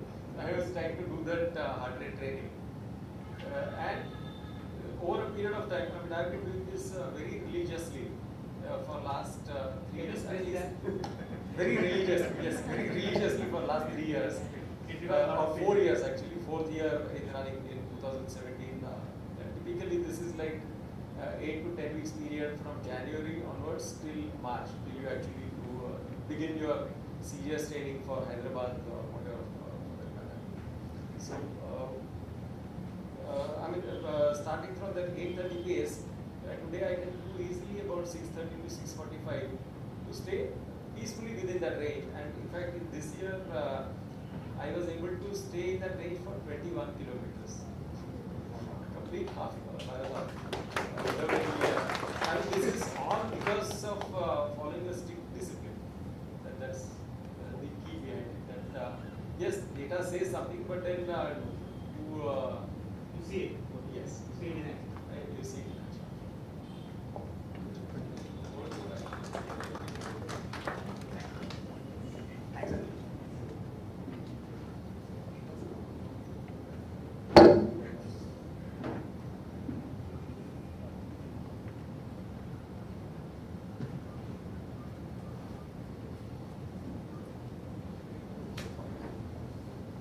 Good evening, everyone. My name is Samir, and first of all, thank you all for coming. And once again, a big round for Anand for.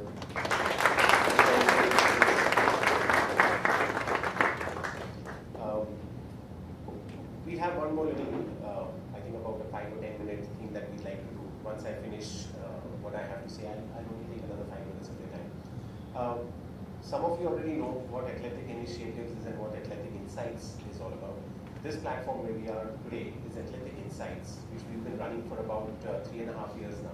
September 2013 is when we started. And we continue to organize these kinds of sessions, right? And we've been doing that for a period of time. We've laid out a plan for this year, and I'd like to share some of that information with you today.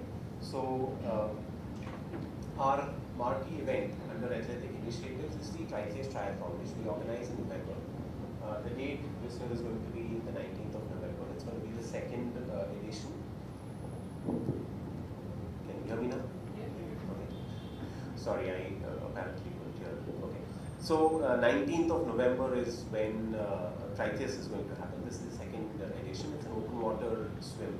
And you can find more information at those URLs. There's a little standee there which gives you some information as well. Leading up to Triathlete, right, we are organizing several workshops. So from June through October, this is basically our plans. We've got the very first one coming up in June itself, about the middle of June. It's going to be called Guru the Guru on Life, the Universe and Triathlons. I'll tell you more about that one. We've got injury-free triathlon training coming up, which is going to be conducted by Nikhil Lati.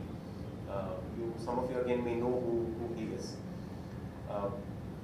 There's hands-on, we'll have a triathlon workshop, which is going to be hands-on. It might be like a day-long workshop, which will include, or it will focus around open water swimming. We'll probably help you understand how to transition and efficiently transition. Of course, we haven't yet decided who's going to conduct it, but all of this information will come out in due course. The exact, based on weather conditions and etc., we'll decide when to have it. But between June and October, these things will be coming in. We've got the Racing Unsupported workshop. This is a hands-on cycle repair workshop. What this basically does is in long distance endurance type of cycling, like including triathlons, you're basically on your own, right? You can't really bank on organizers to provide you support because the course is so long, it's not practical. So you've got to know how to handle some basic issues of your cycle, and this is what this workshop is all about. We did this last year, and we'll again do this this year as well. We'll follow all of that with an open water swim session. Again, we did this last year as well. We bring in lifeguards who will support you, who are professionals at this, to get into open water. So before you do any kind of serious triathlon, this is something that you should do. Getting into the open water is not like being in a pool. You can swim at the deep end of the pool, and it's still not the same thing. Once you get into open water, the conditions are very different. So this is something that we encourage maximum number of people to attend. Although there's a very limited seating for these kinds of workshops, again because of the nature of it, right? So that we can provide good security. Talking of the very first workshop, which is going to be Life, the Universe and Triathlons, we've laid out a little bit more information for you here. What is basically the idea here is Purnendu Nath, who's also fondly known as Guru the Guru, is going to present this. He's going to talk about triathlons from a lifestyle perspective, right? How do you incorporate triathlon training? Like somebody just mentioned that you're always fatigued. Our triathletes are always fatigued throughout the year. Those are the kind of things he'll be touching upon. How do you balance your training, your life? We are all recreational athletes, at least most of us are. So that's what he's going to focus primarily on. Right? This is definitely happening on the 17th of June. and more information will come out on our Facebook page as well as our website. So in due course, we'll open the registration. It will be similar kind of format. That's really all I had, and thank you once again for coming. We've got a small little thing here, and Anand will walk you through it. So I don't need a projector for that.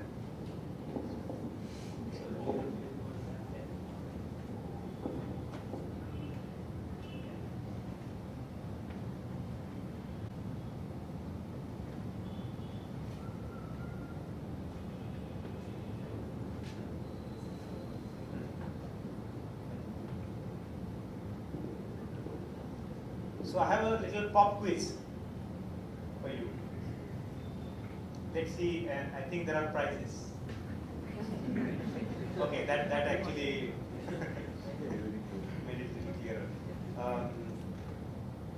What is fixed equation? No doctors, please. No vehicles.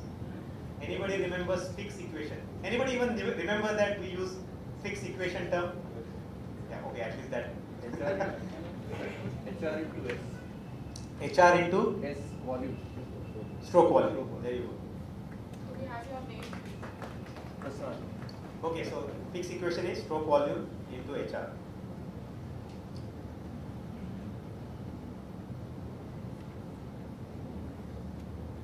Can anybody name the 4 training HR zones? Yes? It starts with endurance, stamina, economy, and then Prompting. the basic one was the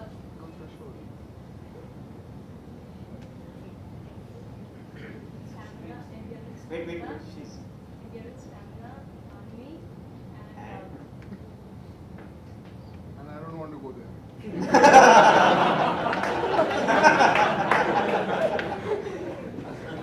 Okay, anybody else? Yes. Yes. So endurance, stamina, economy, and speed. That's true.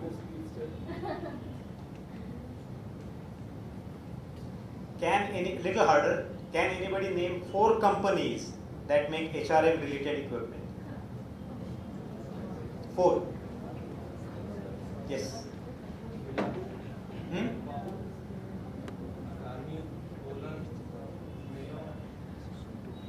Yeah. Yeah. So Garmin, Polar, Mio, and Wahoo.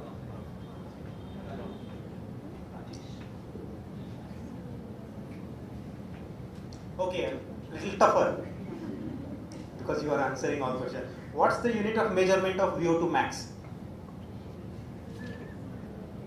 Yes. That's correct. Give him a big hand.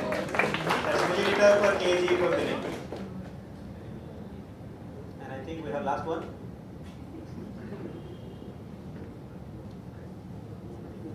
Which formula should be used for computing HR max? Yes. Oh. No formula. Yes, that's the answer. That was a tricky one. Okay, I think I'm done.